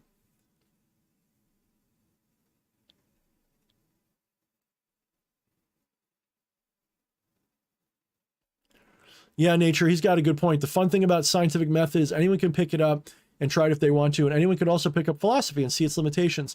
The problem is nobody does both. I will say, I will counter that a little bit and say that good philosophy is a scientific. The scientific method is a form of philosophy. It is a philosophy, and it is what good philosophy is rooted in. Good philosophy is not just I think it, therefore it's true. Good philosophy is logical. It is rational. Good philosophy is rooted in something fundamentally testable. This is why I am all in on the non-dual teachings, because non-duality is not a philosophy, although it is expressed and taught in philosophical terms. Non-duality is a perspective, a transcendental perspective that you can validate and prove. If you believe in non-duality, you're doing it wrong. When someone says, Thorne, what do you believe in? I go, nothing. I don't believe in anything. What do you mean you don't believe in anything? I don't believe in anything. My non-dual perspective is not a belief system. It is an awareness. It's a realization. It's a perspective. It's a conclusion that is not a believed conclusion. It is a way of seeing things. It is a fundamental shift in perception that you don't go back from. I've never heard of anybody who had a legitimate non-dual awakening who ever went back. Never. I've had people who've had legitimate non-dual awakenings who still question things and might say that, well, I know non-duality is true, but I don't know if it's universal. Meaning, I know that it is possible maybe that consciousness is a product of the brain and the non-dual awareness is a product of the brain, maybe, but you never have people who achieve that. I shouldn't say achieve, but realize that and say, oh, I was wrong. Non-duality is not it. Never happens. There's people who might think they had a I know this sounds a little like no true Scotsman. I don't mean it this way. There are people who maybe thought they had a non-dual awakening, but they really just had some kind of a weird trippy vision or something. And then they go, well, I don't believe in it now. I've never encountered, not online, not any speaker, I've never encountered a convert away from non-duality. That's right, Sam Coates. I think you caught what I meant when I said nothing. Odo asked, do you believe in yourself? Irrelevant question. There is no individual self to believe in. There's an ego egregore. That's it. And if you really believe in it, then you're egotistically attached. If you don't believe in it, you might be liberated from it, but you might be falling victim to some other ego trap. The only real safe answer is to just go, it's irrelevant. I'm here now, looking through this. Doesn't matter. If this isn't real, it wouldn't matter.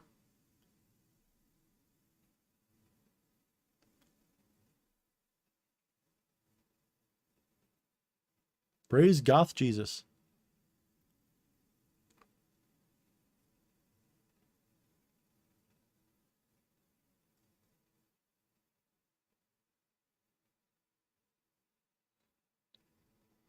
Why it says, if the universe is infinite in space, time, and probability, then it's definite that somewhere in the universe our philosophy doesn't apply at all. Depends, because if we're talking about it from the materialistic sense, then interestingly enough, from the materialistic perspective, philosophy is the logos and it would be universal throughout the universe. So what we really have to think of is that instead of thinking of it as the universe is infinite in space and time, think of it as the universe manifests as an infinite entity because it's inspired by something that is spaceless, timeless, meaningless, formless. And so an echo of that is the infinitude of, is that even a word, infinitude? The infinitude of the universe manifests as an echo of that formlessness. It is now. It is now. That word is a word now. Nameless. Pray. How does his voice go? I know which one he took because there's a couple of them. Actually, I think of it like Fleshy. When Fleshy was here, he developed a lisp as a joke, and I miss Fleshy. We gotta have him on the show at some point again. He was like really lisping a lot for fun, and he was really like, you know, twinking it up for fun. And we were going around places, and the funniest story, there's a couple, I can't tell you all of them because some of them were just, they wouldn't be right. But we went to a restaurant, and he really had to pee. And so we go to the bathroom to, you know, he goes and I go into the stall and he goes into his stall. And I went into the one and I closed the door because I don't like peeing in the urinals. It's just a thing for me. I like privacy. And I'm sitting there and I'm standing there and he's peeing and this guy walks in and I watch the boots walk over. And then, you know, I know he's behind me in another stall or whatever. And for whatever reason, Fleshy didn't know he was there.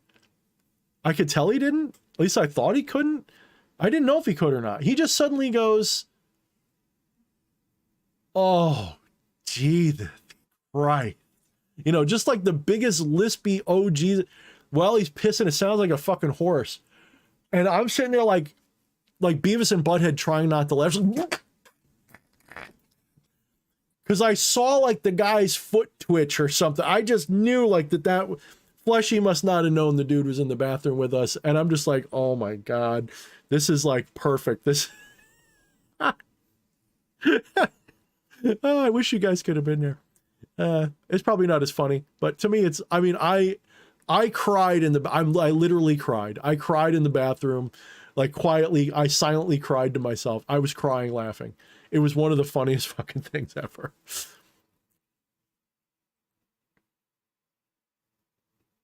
Yeah, Sam, good one. I like that. Believe or not believe makes no difference. Now is now. I like that.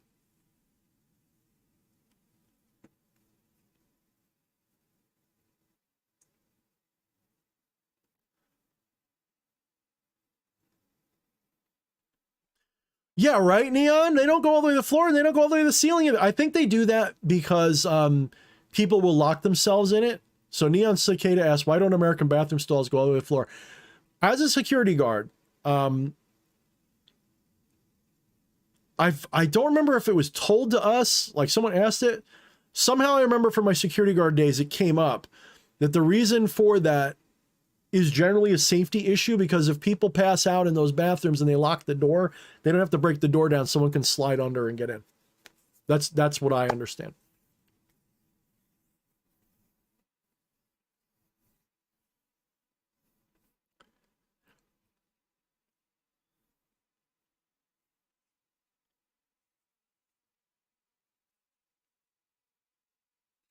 Trevor says, yeah. You know what it is? It's also like, you ever notice that the door crack is always just right, and it's got just enough space that if you wanted, you could see everybody's junk. Like, I can't tell how many times I'm sitting there, and especially if I'm sitting to take a shit or something, and fucking people are walking by the stall, and I'm sitting there like still covering myself because I'm afraid they're gonna look in. Oh my god.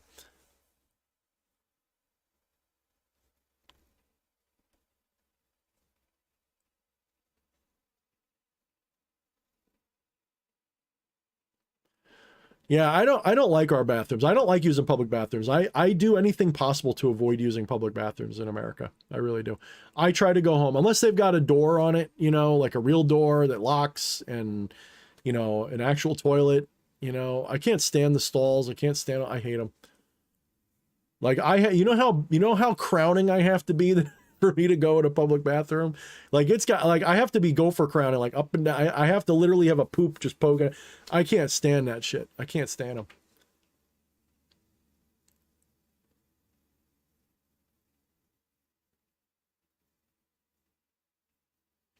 Oh yeah, Wyatt. Yeah, I was talking about my grandfather. Yeah, that was my grandfather. Oh, son of a bitch. Yeah. Yeah, that was my grandfather. I forgot my watership downstream. That was a good stream. Yeah, Trope, I see that. Yeah, the door crack. Yeah.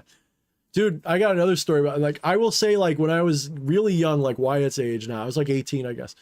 My first job out of high school, not my first job after high school, I was working for Burger King. I think I worked there for like 3 months or so. I'm not very good at working for people, just trust me on that. I had to clean the bathrooms, and as one of the things I had to do. And can I tell you something? This is going to sound sexist as shit, but a lot of women are going to agree with me. The girls' bathroom is a nightmare. You know, girls are always like thought of as like these clean people that, like, they're always the clean ones, right? Girls treat public bathrooms like a dog. Like, guy bathrooms have their problems. Like, guys aren't angels, but they don't have literal shit splattered all over the walls and other things that we shall not mention. The first time I ever had to clean a public toilet, I had to clean the girls' bathroom at Burger King, and I go in there and it smells and it's awful. I'm like, wow, this is worse than the guys' bathroom. Like, what the hell?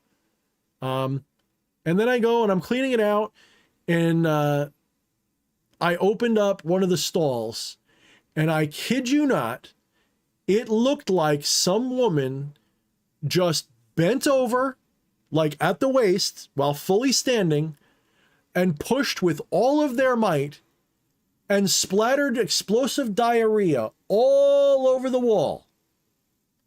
It was poetically bad. Like, it was like something where I just looked at it and I just said, $4.25 an hour. Back in the day, that's what minimum wage was, $4.25 an hour. And I've got to, and all I had were like the little latex gloves and rags and a spray and I don't remember what I did. I don't remember how I dealt with it. I think I blacked it out. It was a perfect rainbow of shit. Yes, it was. Man, you freaking memorized my stuff there, bud. You might want to, like, don't be so addicted. I don't even remember. Yeah, it was like a perfect I guess I told this story before. Did I tell this story before? I feel like you might have. I might have told it live before. Dude, it was a rainbow of shit. It really was. It was just, like, I'm still, yeah, that's the perfect analogy. Yeah. Yeah, Tropa, they do. They leave piss and blood and everything. It's nasty. Like, guys' bathrooms, they're not like, you wouldn't want to eat off the floor, but you probably could. The girls' bathroom, if you ate off the floor, you'd die. Like, you'd be dead with it. The most you got to watch out for in the guys' bathroom is, I don't know, man. Like, people creeping up on you when you're in the urinal. That's like the worst you got to worry about.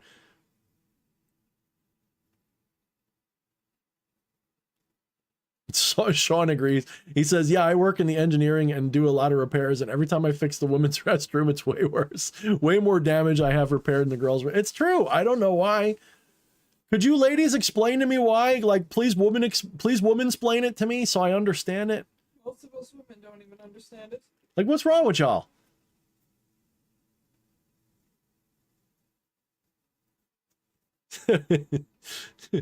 Why it's being poetic with his explanation of poop.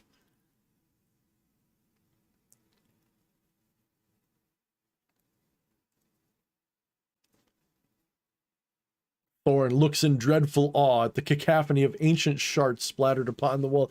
Sounds like a Conan episode or something.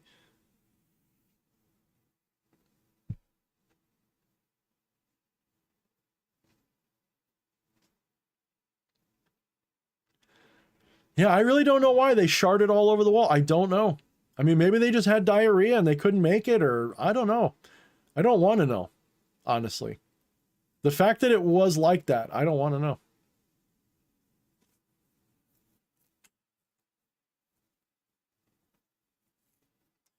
Yeah, I don't know. I don't like urinals, man. As a guy, I don't like them.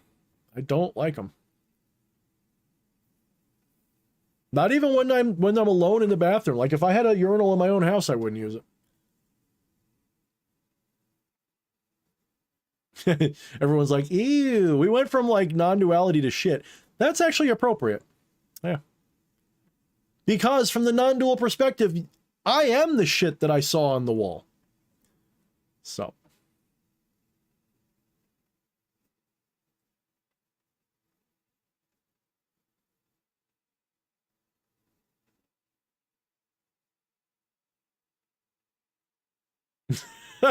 Fucking why? So why are you still watching me, dude? Like, you know, it's funny because I've thought to myself, like, one of the reasons I've burned out a little bit on content creation is because it's like, well, what else is there to say?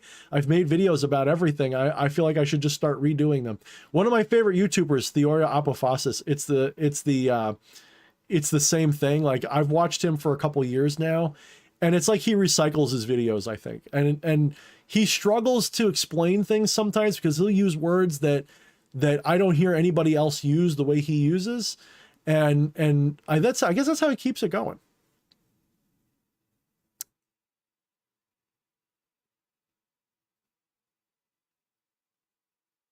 Neon Cicada, they're called Republicans. Who are you talking about? And not that I disagree, because right now I'm kind of pissed off at, like, you know, you guys all know my politics. You know, I'm a MAGA guy. At least I'm an independent who votes MAGA generally. I'm a libertarian by trade and philosophy, but I don't see any libertarians, at least not many. You know, there's not many libertarians that I really respect or would vote for. And I recognize the coming crisis of the Great Reset and all that shit. And I see the MAGA Trump side as being the only viable way to stop it, at least up till recently. And like everything going on right now is such a goddamn shit show that like I'm kind of relieved, because pretty soon I'll be able to like win back some of my old fans, because I'll start talking shit about Republicans again soon. Because I am not a Republican. In fact, I am lately getting so miffed with this shit. I'm talking about like the Ned Flanders conservative Republicans. Like, fuck those people, man. Like, it's like I don't want them to not have their way of life, but like in some ways the reason MAGA's having trouble is because there's too much of the fucking tradcon bullshit going on there, and like they're taking over MAGA with the Jesus shit, as Styx Hexenhammer would say. They're taking over MAGA with Jesus issues. And it's like, that's not what made MAGA work. MAGA worked because it was a big tent where everybody could fit, so long as you were opposed to, like, you know, the corruption and rhinos and uniparty establishment, you had a place there. Now it's like, now they're trying to implode the party with this schism between DeSantis and Trump, and it's like, no, like I'm not on board for this, dude. I'm here to fucking fight against the Great Reset. I'm not here for this, like, you know, bullshit you guys are doing right now. Nope. So I'm kind of like a little bit, you know, relaxed, because it's like, fuck it, we're all gonna die then. It's fine. Since you guys can't get your shit together, fuck you guys, fuck you all, fuck them all. But I don't want to get too far. That's too political. Like, when I talk politics, I like talking current events. I don't like talking politics. Like, to me, politics is party shit. You know, I'm not into that party shit. I never have been. It makes me sick. But I, you know, I get into politics because I have certain agendas. But the politics side is as always just disgusting. What really pisses me off is that it got so divisive over the last couple of years. It's not just a matter of disagreeing on things. People are literally up in arms about shit. And it's really sad. They're not trying to reach across the aisle. They're trying to beat each other to death. And we tried it in my Discord server. We tried having an open forum for different political views, and it degraded into name calling and threats and all kinds of shit. And it's just, you know, you have to be part of it. You have to have like an echo chamber to have any peace right now. You know, it's really sad, and it's disgusting. I'm not into partisanship. What I'm into is, are you a globalist authoritarian tyrant, whether you know it or not, or are you for freedom? If you're for freedom, we can get along. That's why, like, I can get along with certain ANCOMs. Not that I think that anarcho-communism is a real thing. I think that they want it to be, but if your first position is some form of libertarian anarchy and you throw communism or whatever else into it, we can talk because you're not trying to control me. I don't have a problem with you trying that. That's you're not my enemy because your main deal, if it's freedom, we're good. It's one of the reasons why populism is okay with me right now, because the alternative is just total tyranny. I'm not saying I prefer populism. I'm saying I prefer populism to tyranny. So I will ally with the populists because the populists aren't trying to destroy me and put me in a technological gulag. Whereas the authoritarian left, it's not that they're left that's the problem, it's that they're authoritarian that's the problem. And a lot of them don't realize that. Just like a lot of Republicans don't realize they're authoritarians because they want to ban all abortions and they want to ban, you know, certain religions and shit. They really do. And they're authoritarians too. I don't like them either, right? We're not friends. We'll never be friends. Not that way, you know? I'm not friends with authoritarians. It just won't happen. When I sense an authoritarian, I go, nope, we can't. And does that mean that it's like a black and white thing? No, there's a spectrum. I mean, is Trump an authoritarian? Well, compared to me, he is. And compared to like the people I really like Ron Paul, he is. But is he like a hardcore authoritarian? No, I know a lot of people say he is. A lot of people have been told that he is. A lot of people hear the media and say he is. But he's not, you know, not like that. The reason they're saying that is because he's a threat to their authority. That's why. That's all. That's the only reason. I like that. Nature says, ANCOM would be cool if it didn't require humans to be basically perfect like all communist models. It does work on small scales. I agree with you completely. In fact, if I had my way, if I was emperor of the universe for a day and I could like put whatever system into place that I wanted, it would be a system that is some form of minarchist libertarianism, which would allow for a system where if you wanted to be communistic on a local community scale up to and including like the size like a county, if you wanted to be communistic up to the scale of a county, although I think that's a little too big because I think communism works in tribal structures. Communism works on a tribal level. It does not work on a national level, in my opinion. This is why Russell Brand gets a pass from me. In other words, a positive check mark, because he recognizes in his own left-wing position that it's got to be decentralized and libertarian. I consider him like one of the few good examples of someone who's legitimately on the left that I would want in my Grand Council, at least how he talks anyway. I don't know what his real ulterior motives are. If I can trust him at face value, I want him in my council. We'll put it that way.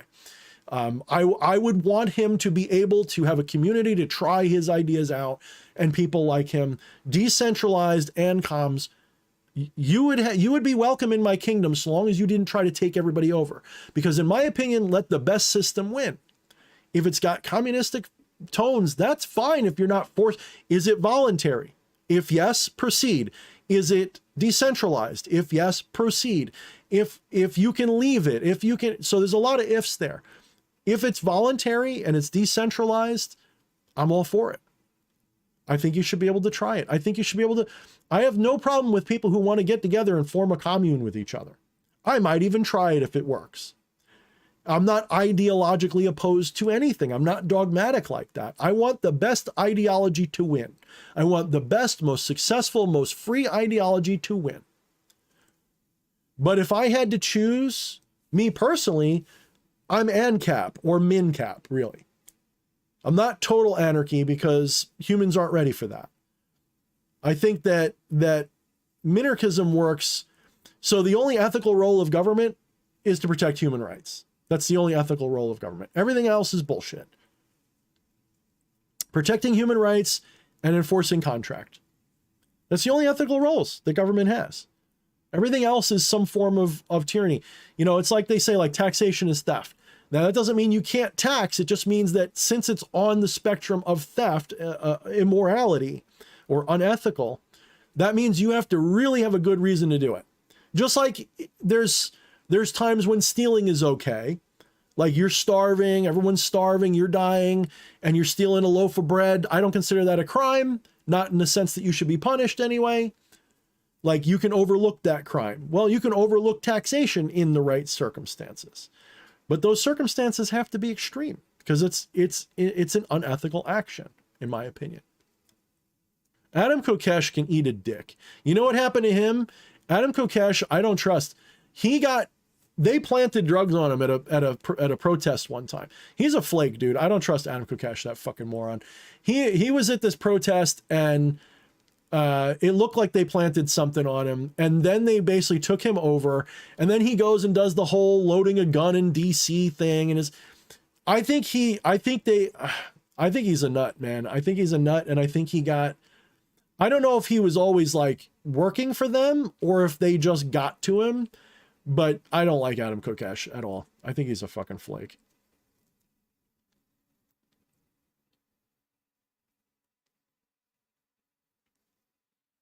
Like he's him and a bunch of others. Like I don't trust. I don't trust.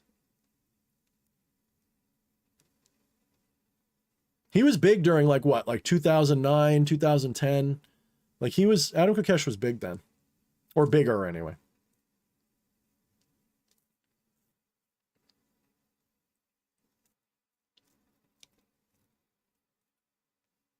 But quite honestly, the only thing, Wyatt, you make a very good point. I said this recently. I don't know if you saw me say it or where I said it, but I did say something similar lately. Wyatt just said, you can't say let the best system win because unfortunately, at least from what I've seen, authoritarianism tends to take the lead stronger. You're not wrong.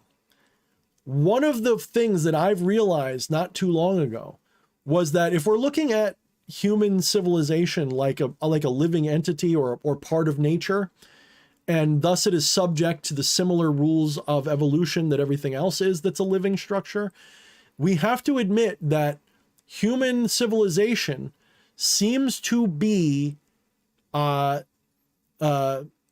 nature seems to prefer some form of authoritarianism.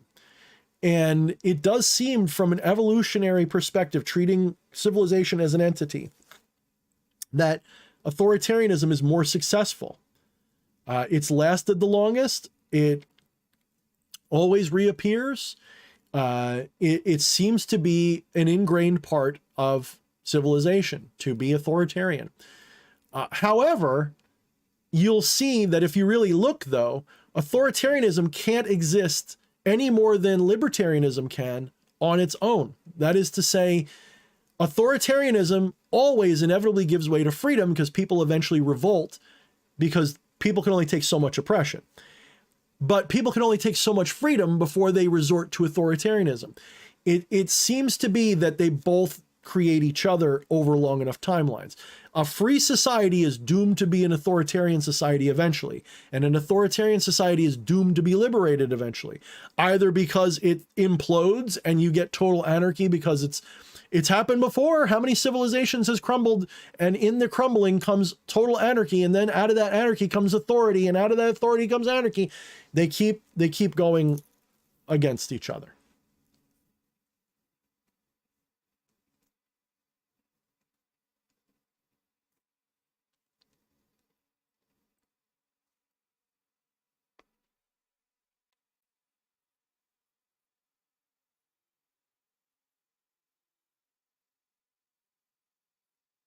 Yeah, Ninurta, I don't know how to get that foreign national thing going. Let me know. I think because I was born here, I don't know if I can get away from that.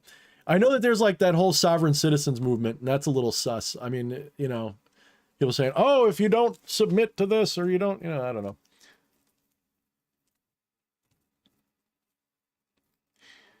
But, you know, being of Luciferian philosophy, freedom, though on a spectrum, is the liberation, both spiritual and material, is of high value to me. It is not that it is without its double-edged sword. It is that to navigate it correctly is what I am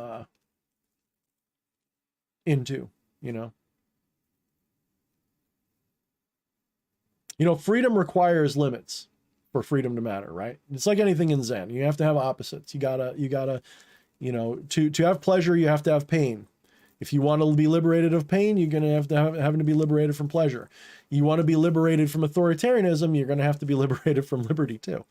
So this is why I'm a minarchist, because I don't think that you can have a system that's total anarchy and yet respects human rights. I don't think that exists.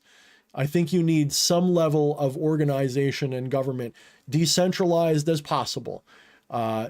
You need a global constitution that's similar to the one America currently has, that upholds freedom of speech, freedom of weapons, freedom of religion, freedom of privacy, freedom of all this shit. All of these human rights that are most important should be global. And then on a local level, you get to tweak it a little bit. So long as those human rights are not violated, you can set up whatever system you want. So.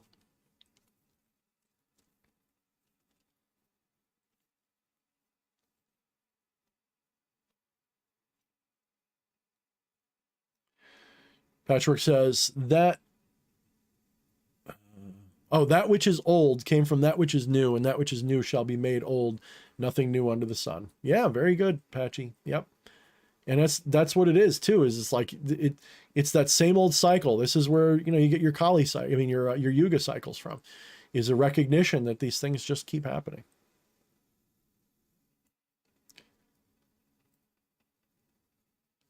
Yeah. Yeah, exactly. Republic is supposed to have limited control. And I don't know who coined the phrase, but the only ethical role of government is the protection of human rights and contract enforcement. That's it. Everything else is problematic. As soon as you get into, so under protection of human rights, you can include, you know, even things like having a military, although I would prefer to have citizen military more. But in this modern age, I don't know, man. This modern age of technology, I don't know if purely militia-oriented military could work. Unfortunately, I think you might need DARPA and Skunk Works and all that shit. Unfortunately, I don't know. Unfortunately, that's not my forte anymore. But generally speaking, a decentralized system is preferable to me.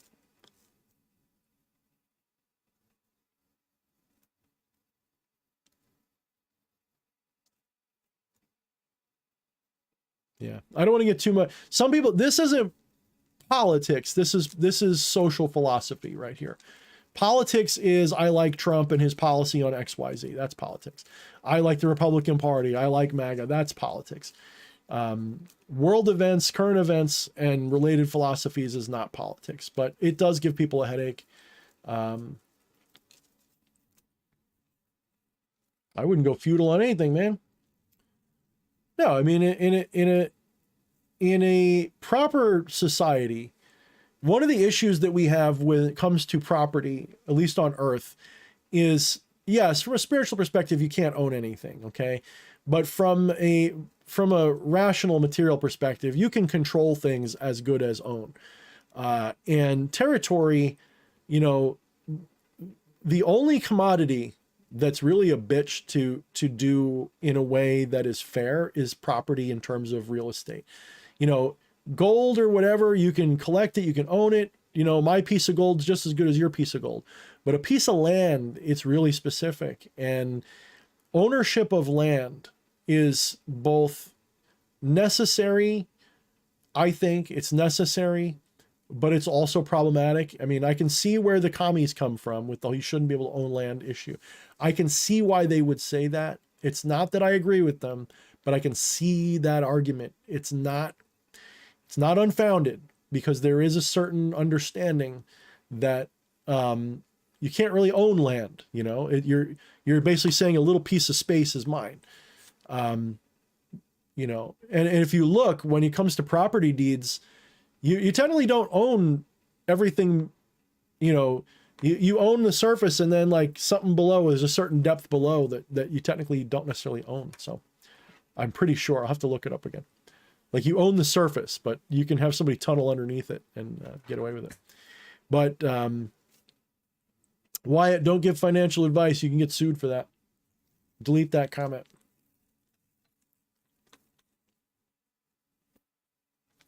But yes, land, all right? Coming from formerly moneyed people, land is it. Land is the power.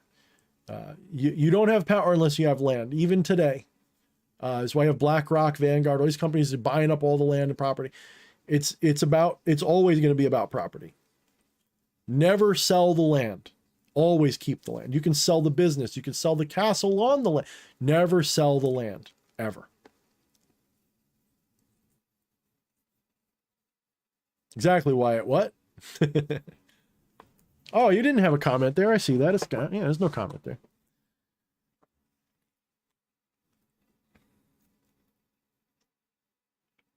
So, honestly, we're heading into a phase of human history where a lot of what we're saying is going to be moot. The average human being is so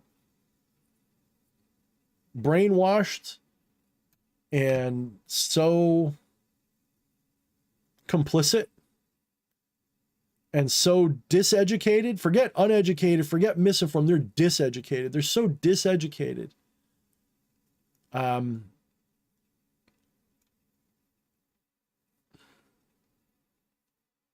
It's tough. It's really tough being informed and looking at the future and seeing anything other than Orwell's warning of a boot stomping on a human face forever. Because human beings right now, I remember I channeled Lucifer one time 3 or 4 years ago. And I wish I had written it down, or I didn't lose it if I did write it down. But he said, I'm going to paraphrase, that human beings are a slave race. That doesn't mean that we're slaves because the gods made us slaves. We're a slave race because as descendants from apes, we have evolutionarily been selected for the majority of human beings to be some form of a follower, to be a sheep, to be a herd animal. Herd animals, by and large, they are evolved so that a few of them will reach the point of control and the rest of them follow. And the average human being, pretty much all of us, to some degree, is a follower. And ironically, the most evil people, the psychopaths, who don't have the same empathy and the same consideration for people, they make better leaders because they don't care about people the same way. They don't try to please people. They try to control them. So they become leaders. Evolution has actually selected for us to have insane people as people in control. Evolutionarily, there's an advantage to being, if there wasn't, they wouldn't exist. Evolutionarily, there's an advantage for psychopathy.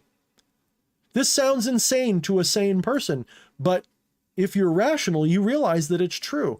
There is an evolutionary advantage to being a bastard, to being a total psychopath power monger. If there wasn't, they wouldn't exist. They would have been selected out.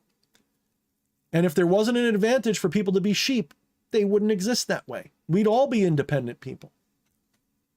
But that doesn't happen.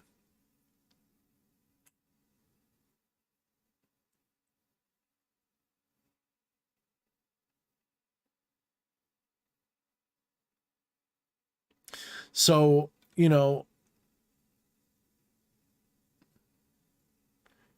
if human beings are essentially a slave race on some level, what hope is there for people who want freedom?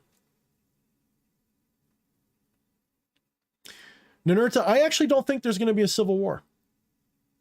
I really don't. I think that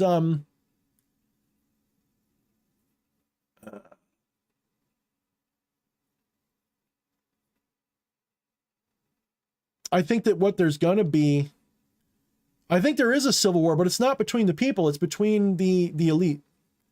Right now, I think what we're witnessing, the reason why all hell's breaking loose is because there's a great reset being attempted, and there is a faction of the elite that don't want it. You know, there are certain rich people, rich and powerful people, that are part of the same secret societies they all are. There's hidden masters basically trying to decide which version of the future to go for. You know, I suspect, I have nothing to base this on except my own intuition, that what we call the Illuminati was the good guys once upon a time, and that they lost some kind of an internal power struggle and got destroyed. And the remnant of that became what is now currently fucking us.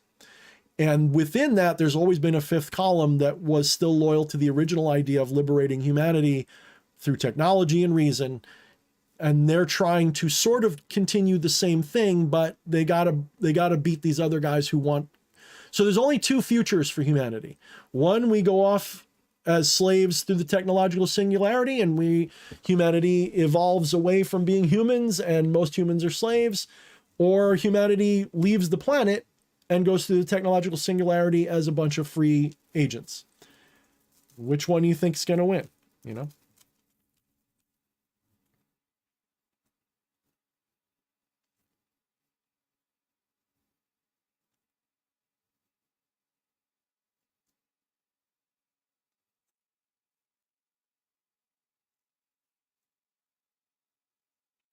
You know what? Why it brings up the red wave. You know what the red wave was? That was false advertising. I think anybody rational was hoping for a red wave, but didn't expect it. I certainly didn't expect it. I hoped for it. I was really hoping for it, but I didn't expect it.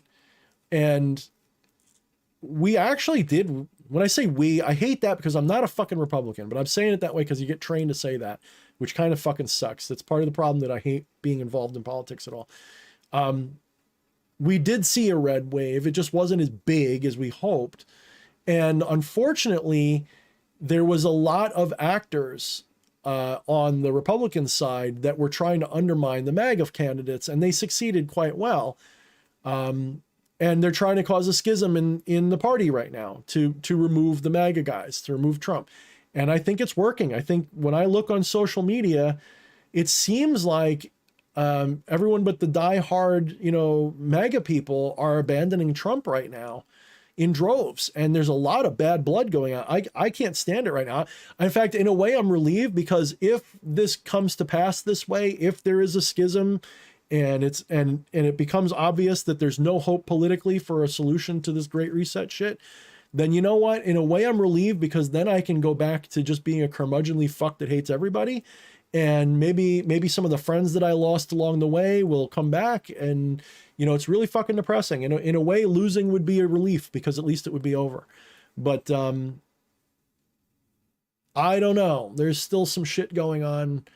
I don't buy that this is over at all. I think that the powers that be on both sides aren't done at all. I really don't.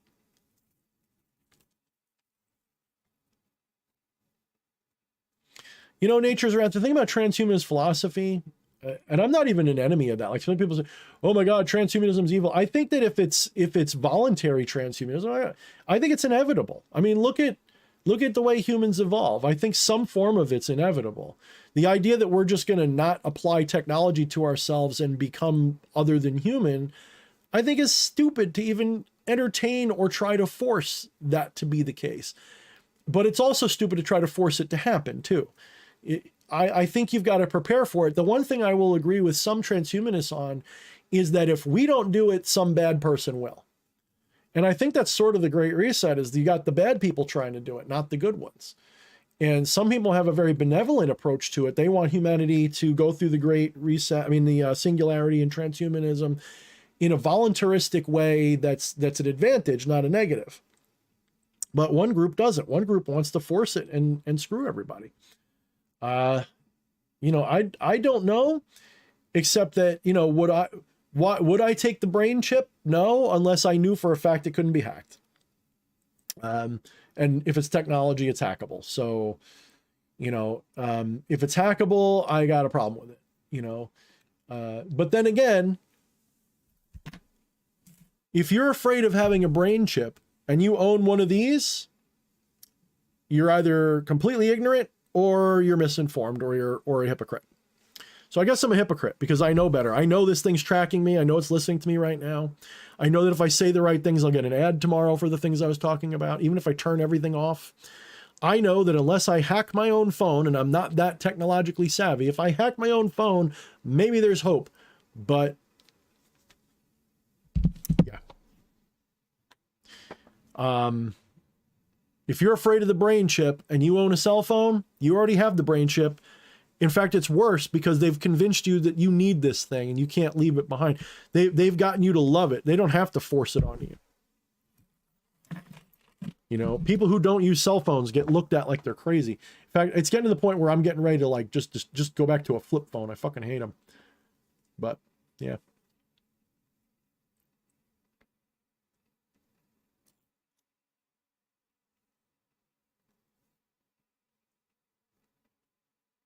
Yeah, I agree, Haxor. The idea of not owning anything. I mean, even if ownership is kind of an egoistic illusion, it's still pragmatically necessary. And, you know, I've often said that if we can reach a post-scarcity civilization level, or near enough, we can get close enough to post-scarcity, I think that ownership does become an option, not a necessity. I think that in post-scarcity future, things like communism will work just fine because it's not about material possessions anymore. Nobody has to work.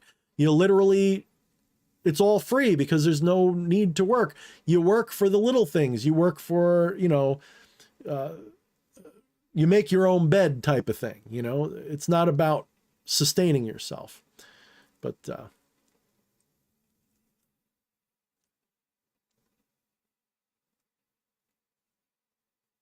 yeah, Nature's Wrath. I agree. Yeah. It's really sucky about cell phones. They're like an extension of the person. He's saying at this point, cell phone is for most people an extension of themselves. In a way, it would break them to lose it. You're completely right. You're completely right.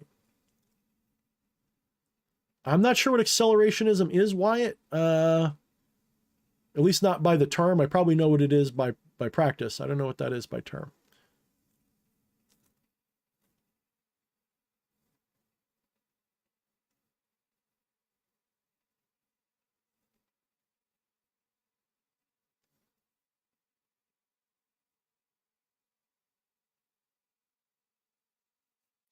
Yeah, I got news for Klaus. I ain't eating the bugs, and I'm actually not really that opposed to eating bugs. You're not forcing me to eat bugs, motherfucker. I've actually eaten bugs on purpose plenty of times growing up, like when I was doing wilderness survival stuff as a young kid with my dad.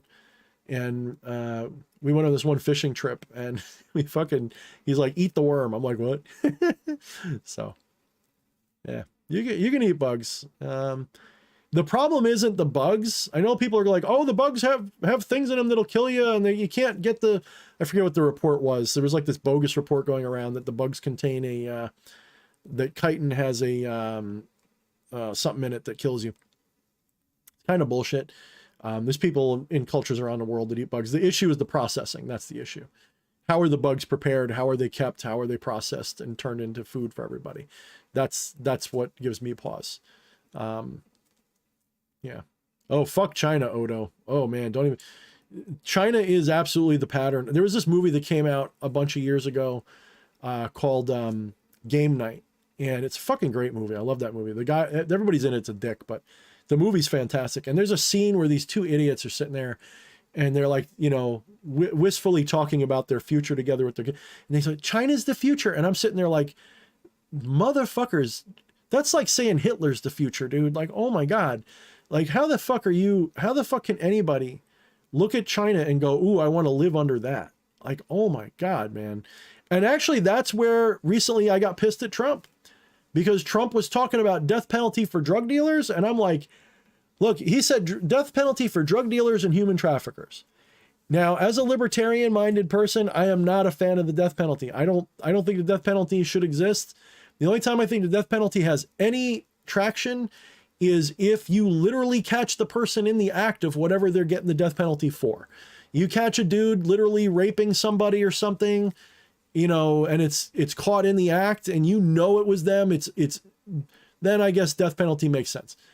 It's got to be like totally open and shut, and even then I question. I know there's reasons for it. I just don't like them. But Trump the other day said that we need death penalty for people who are drug dealers and human traffickers. And I'm already like turned off by that. Now, would I say that I'm okay with it if it was human traffickers? More so than drug dealers. And if we're talking drug dealers, are we talking the dude selling bags in the corner? Or are we talking about the dude who is trafficking the drugs? You know, like, are we talking about the person with like a million doses of fentanyl, or the cartel lords or something? Maybe then. But the dude on the corner just selling the bags, what are you, high? You're going to fucking give the death penalty to fucking, to the dude selling the bags? What are you, crazy? Like, that dude's a low-level nobody. You're going to murder him for that? No, not on my watch. So he's all saying we need the death penalty for drug dealers and human traffickers. And then the fucker starts talking about how China and Xi, or whatever, however you say his name, Xi Jinping, how they have the death penalty for that as if it's a good thing. I'm like, there is literally nothing in China that I would want, in the CCP. There's nothing the CCP does that I want to emulate here in America, I don't think. Maybe there's something I'm missing, but pretty much I'm pretty sure I could go and just go right across the board and sweep it all off the table. I don't want anything. The CCP could probably have the cure for cancer, and I would look at it sideways and go, are you sure? Like, it's got something in it? I don't know.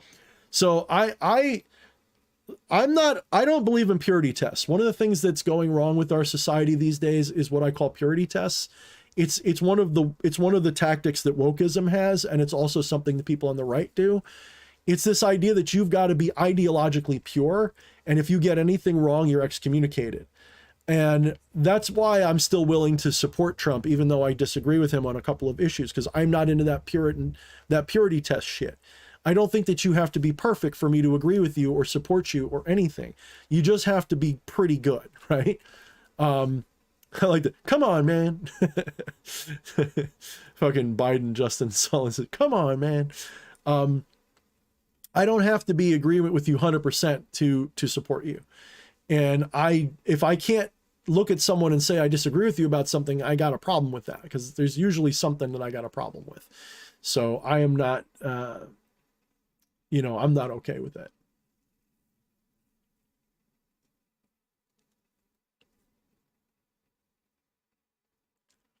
Justin Sullivan says it's not a very nuanced. If he's talking about my perspective, I don't care. Like, if it's not nuanced, then give me the nuance. But Chinese people are cool. I love Chinese culture. CCP, not so much. No, I don't know what's going on over there. Like, we get stuck with very two-dimensional information about China here, because they're like a soft enemy.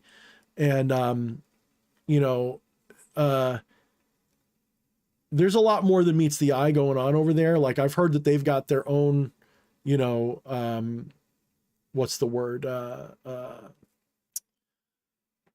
Like resistance movement, like we have MAGA, like they got their own thing. I don't know how true that is. I've also heard someone was saying it depends on where you're living in China. I think there's probably parts of China that are better than others. I don't doubt that.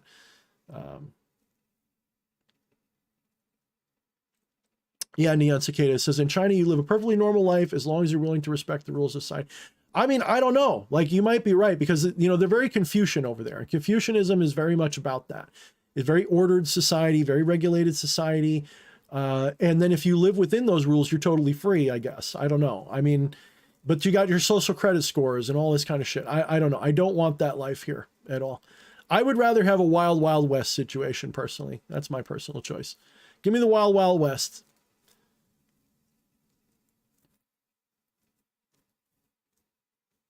There's Haxor says this, about food and landscape. China's got some of those beautiful places in the world, there. So does Japan and India too. You're right. Asia's. I love Asia, dude. Just don't ever think that just because I don't like the CCP, that I have a problem with Asia. At all. I fucking love Asia, dude.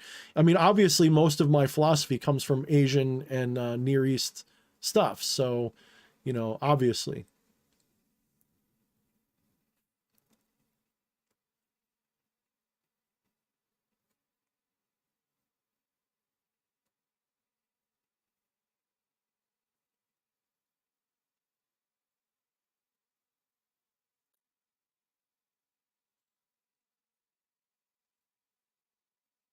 You're in Japan, Justin? Yeah, Japan seems pretty cool.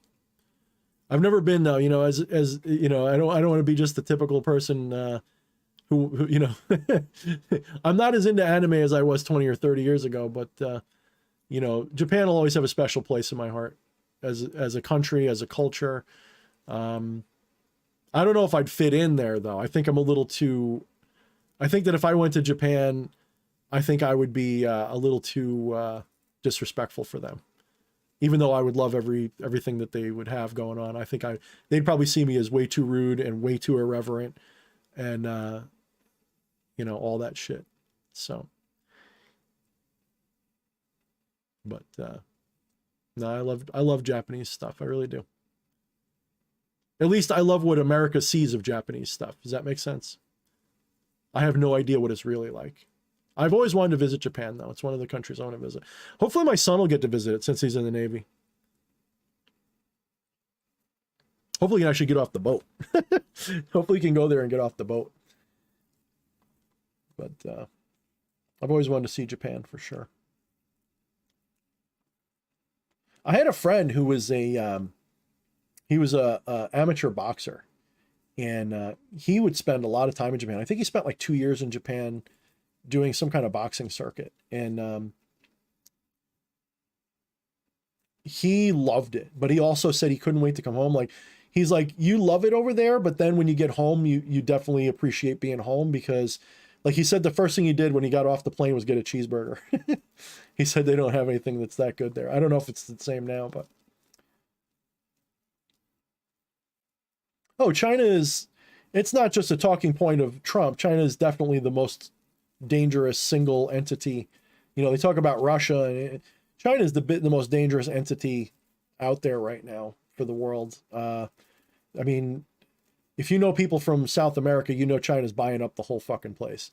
Like China, people are like, China's going to invade the US. I mean, someday maybe, not yet. Like, that's a ways off. I'm not saying it won't happen. Like, I keep saying, like, give it 10 years and we'll talk again. But they're buying up all of everything they can get their hands on in South America and Africa. And like, dude, they may be a paper tiger, but that paper tiger is getting big. And, my concern is not for them right now. They couldn't rival us right now in terms of military and stuff, even with our fucked up situation. But in 10 years, if our economy continues to go the way it's going, and our rights continue going the way they're going, and our military gives, in 10 years, yeah, they could threaten us, like, directly. Wouldn't even be nukes. They might even be able to get through our borders and get us. They might even invade us. I'm not saying they would, though, because the Chinese don't do it that way. The Chinese, to my knowledge, their way isn't military. Their way isn't even economic. Their way is quite brilliant, really. Their whole Belt and Road thing. That's a brilliant strategy, and it works very well. So China is a threat, even if only just because, number one, they've had the New World Order's favor, and number two, strategically they're brilliant. They still are. They've always been, at least in recent memory, they're way better at strategy, I think, than most places are. Like, the world is playing checkers and chess, and they're playing Go, and they win. So, they wouldn't be such a threat if they sucked at what they're doing.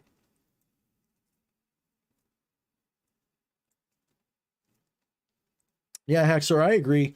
Some kind of psychological test. You know, they give you a damn psychology test to work at fucking Kmart now, you know, to see if you're a thief and shit.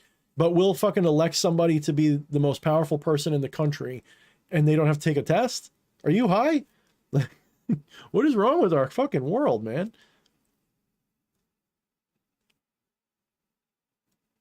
If you've got to take a psych eval just to work at a department store, at least you used to. I don't know if you still do, but they always had like those multiple question, you know, type tests, psych evals. If you have to take a damn psych eval, like, have you ever stolen anything? If you have to take a psych eval to be a security guard or to work at Kohl's or Kmart, and you don't have to take a psych eval to be president or anything, like there's something wrong.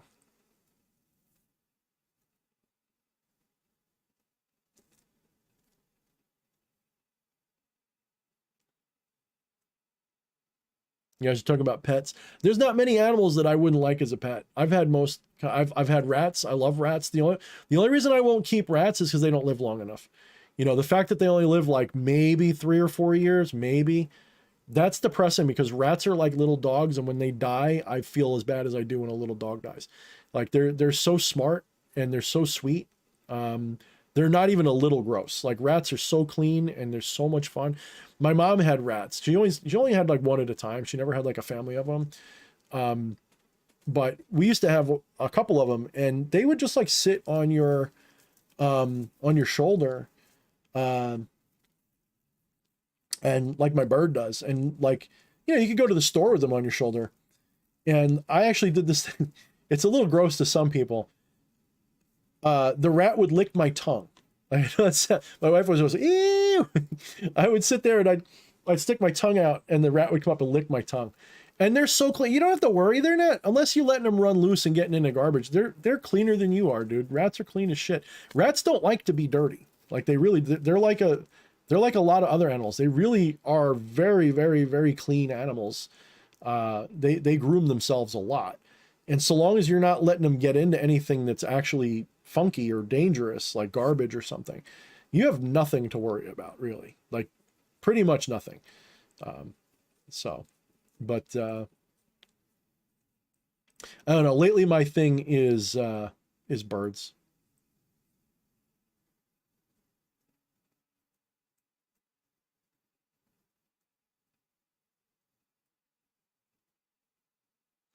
I think Justifier saying that the psychological values would be a bad idea because it would turn partisan, divisive smear campaigns based on. I mean, I could see how that could be, but I think if you had, I'll give you a point in your favor in your argument, because psychology is not an exact science. Psychology is like pseudoscience, right? I think anybody who's being honest knows that psychology, psychiatry, it's pseudoscience. So there is a problem with it, and so you might be right. But I feel like if there was, you know, I think that if there was no screening, I think if there was some kind of screening, that would be a good thing. I just, you know, maybe I'm wrong. Maybe you know better than I do. My gut feeling is some kind of a screening would be a good idea. I don't know. Like I said, if you got to take a damn psych eval to work at Kmart, the fact you don't got to take one to be president, a little bit weird.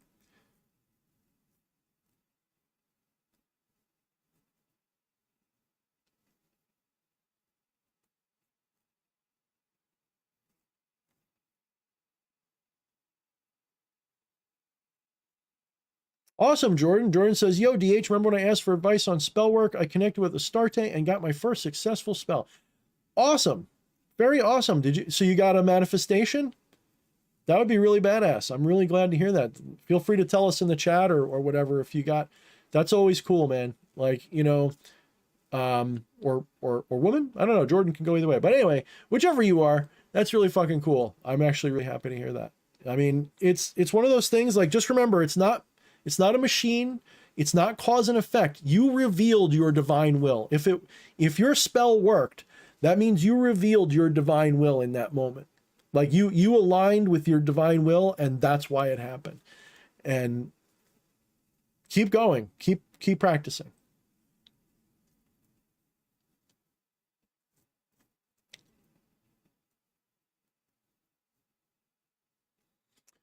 But yeah, my thing lately is between my dog and my paralet. So.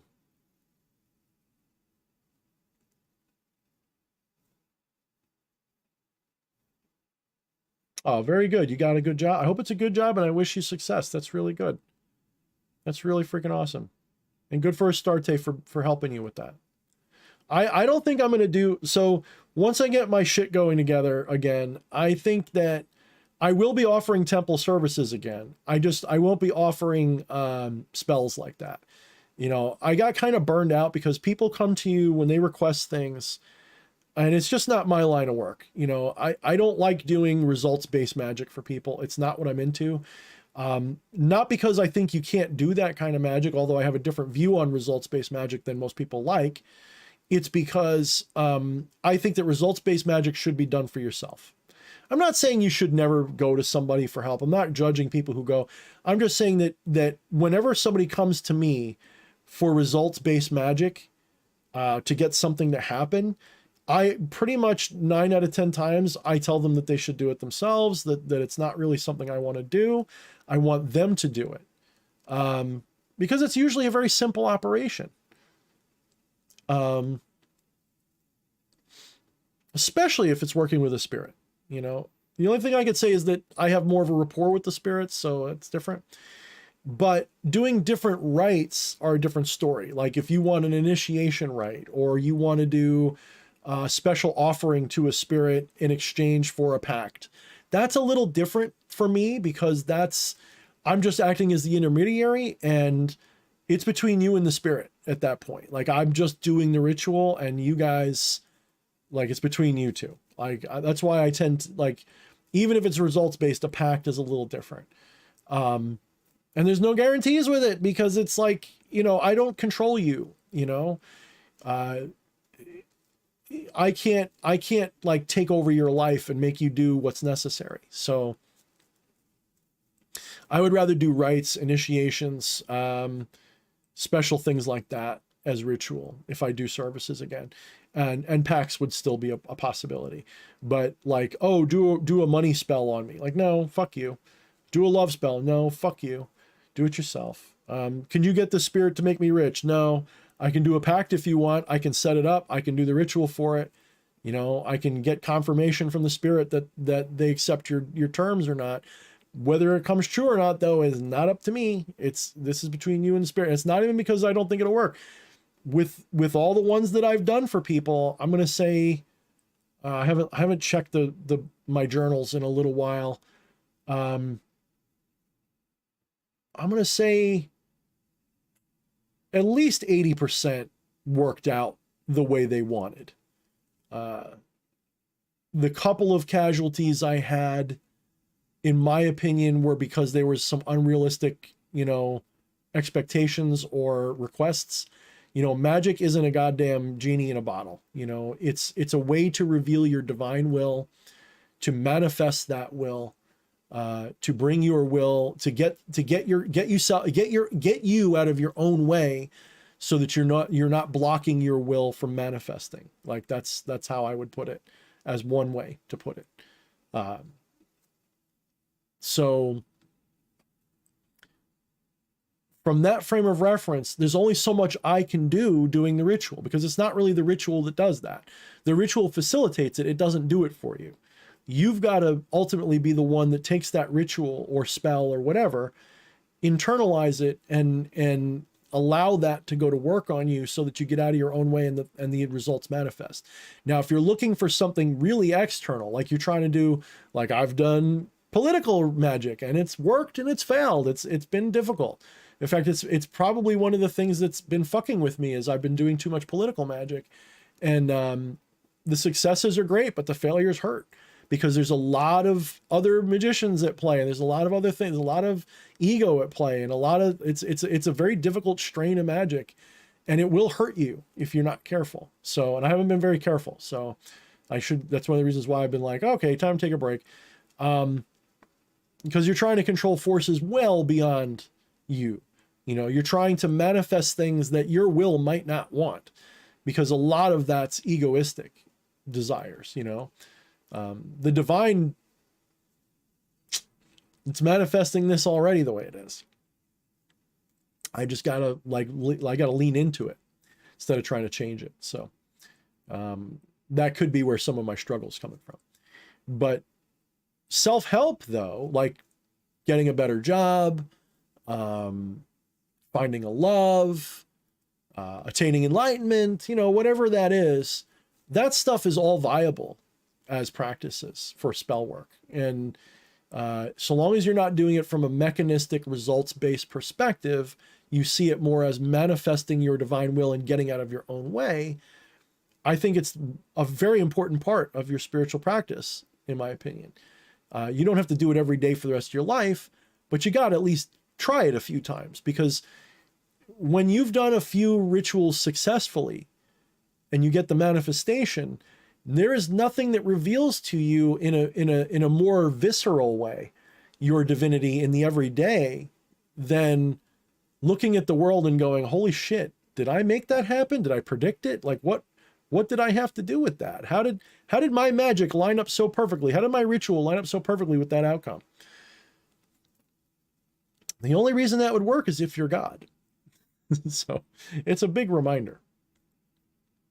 So, all right, guys, we've been doing this for 3.5 hours. I want to thank you guys, everybody who super chatted me, everybody who didn't, everybody who asked me questions and engaged me with good comments and, you know, both criticism and positivity, whatever you guys got, everything that was sent with love. I appreciate you guys so much. I want to thank you guys for joining me this Thursday. Whatever Thanksgiving is, I probably won't be streaming that week. So be prepared. But I believe next week I will be, right? Next week. Yeah, I'll be streaming next week. I don't think I'll be streaming Thanksgiving week. If I do, it'll be a different day. And honestly, from Thanksgiving till Christmas, depending upon what day's work I get at my other job, so I'm probably going to work 3 or 4 days a week, and they may be days that I would stream on. Depends on what they want me. That's our other busy season. So I may have to shift the streaming night around if it's too close to the night that I work. Because when I work at the nursery selling Christmas trees to Christians, ironically enough, that's like a 12 to 15 hour day, 12 to 14 hour day easily. And it's a rough job. I ain't going to be streaming after that. I'll be having fun sitting around a bonfire making tips. So that's a fun time. But yeah, so I'll be here. I'll definitely be here this coming Thursday. Probably not the next one. Although I never say never. Oh, that 25th, let me advertise this though. The 25th of November, my wife and I, it was my wife's idea. We're hosting Clerks. We're going to watch Clerks on Discord. So if you're in the Discord server and you want to hang out and watch a movie with us, and it's going to probably have Fleshy and everybody else there. So if you want to come hang out on Friday, the 25th of November, we're planning on watching Clerks, probably around the usual time, around 9 o'clock or so. So 9 Eastern. So if that's something you're interested in, you know, you can join us for that. It'll be a hoot. We'll have fun. We might even play games afterwards. We'll see. So, yeah. Thank you, DH. You know, Thanksgiving for me is, it used to be like a big family holiday. Now it's a big leave me alone holiday because of the work season my wife goes through and I go through. So, but I appreciate that, Nerta. Thank you. And thank you, Sean, for appreciating what I do. Look, I can be an arrogant, egotistical son of a bitch, but I secretly do really appreciate the support that people give me. You know, I'm really terrible about like being appreciative of it, like outwardly, but inwardly, I appreciate every bit of it. It honestly, the praise and the appreciation and all that keeps me more humble than the negativity. When people are negative, I tend to not just be defensive or something. I tend to, I guess it's the Aries in me. I tend to butt heads. But when people are appreciative, it actually humbles me more. When people say like, "Oh, you're so great," I go, "No, I'm not." You know, I'm like adversarial about that. So I thank you so much, guys, everybody who's been here. And if you guys have a request for topics or anything, you know, give me some channel suggestions, you know, videos to do. I'm kind of like burnt out on making regular videos. I like the streams lately.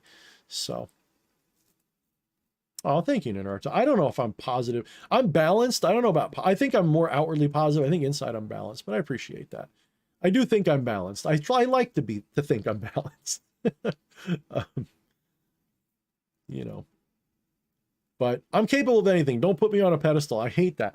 Don't ever put me on a pedestal like I'm great, wonderful. I will piss you off. I'll find a way. I will find a way. I always do. Especially if I feel like people like me too much for what I'm not about. So you're welcome, Nature's Wrath. All right, guys. So if you guys want to support my work further, make sure you go into the description of this video. You'll find a Linktree link. You can join my Discord. You can send me money on Patreon. You can buy my books. That's all available there. You can find other ways to connect with me. If you want to watch me trolling people on political stuff, follow me on Twitter. I get really raunchy out there sometimes.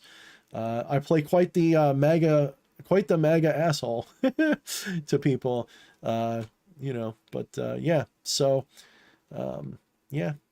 All right, guys. All right, that's it. I hate long goodbyes. Good night, everybody.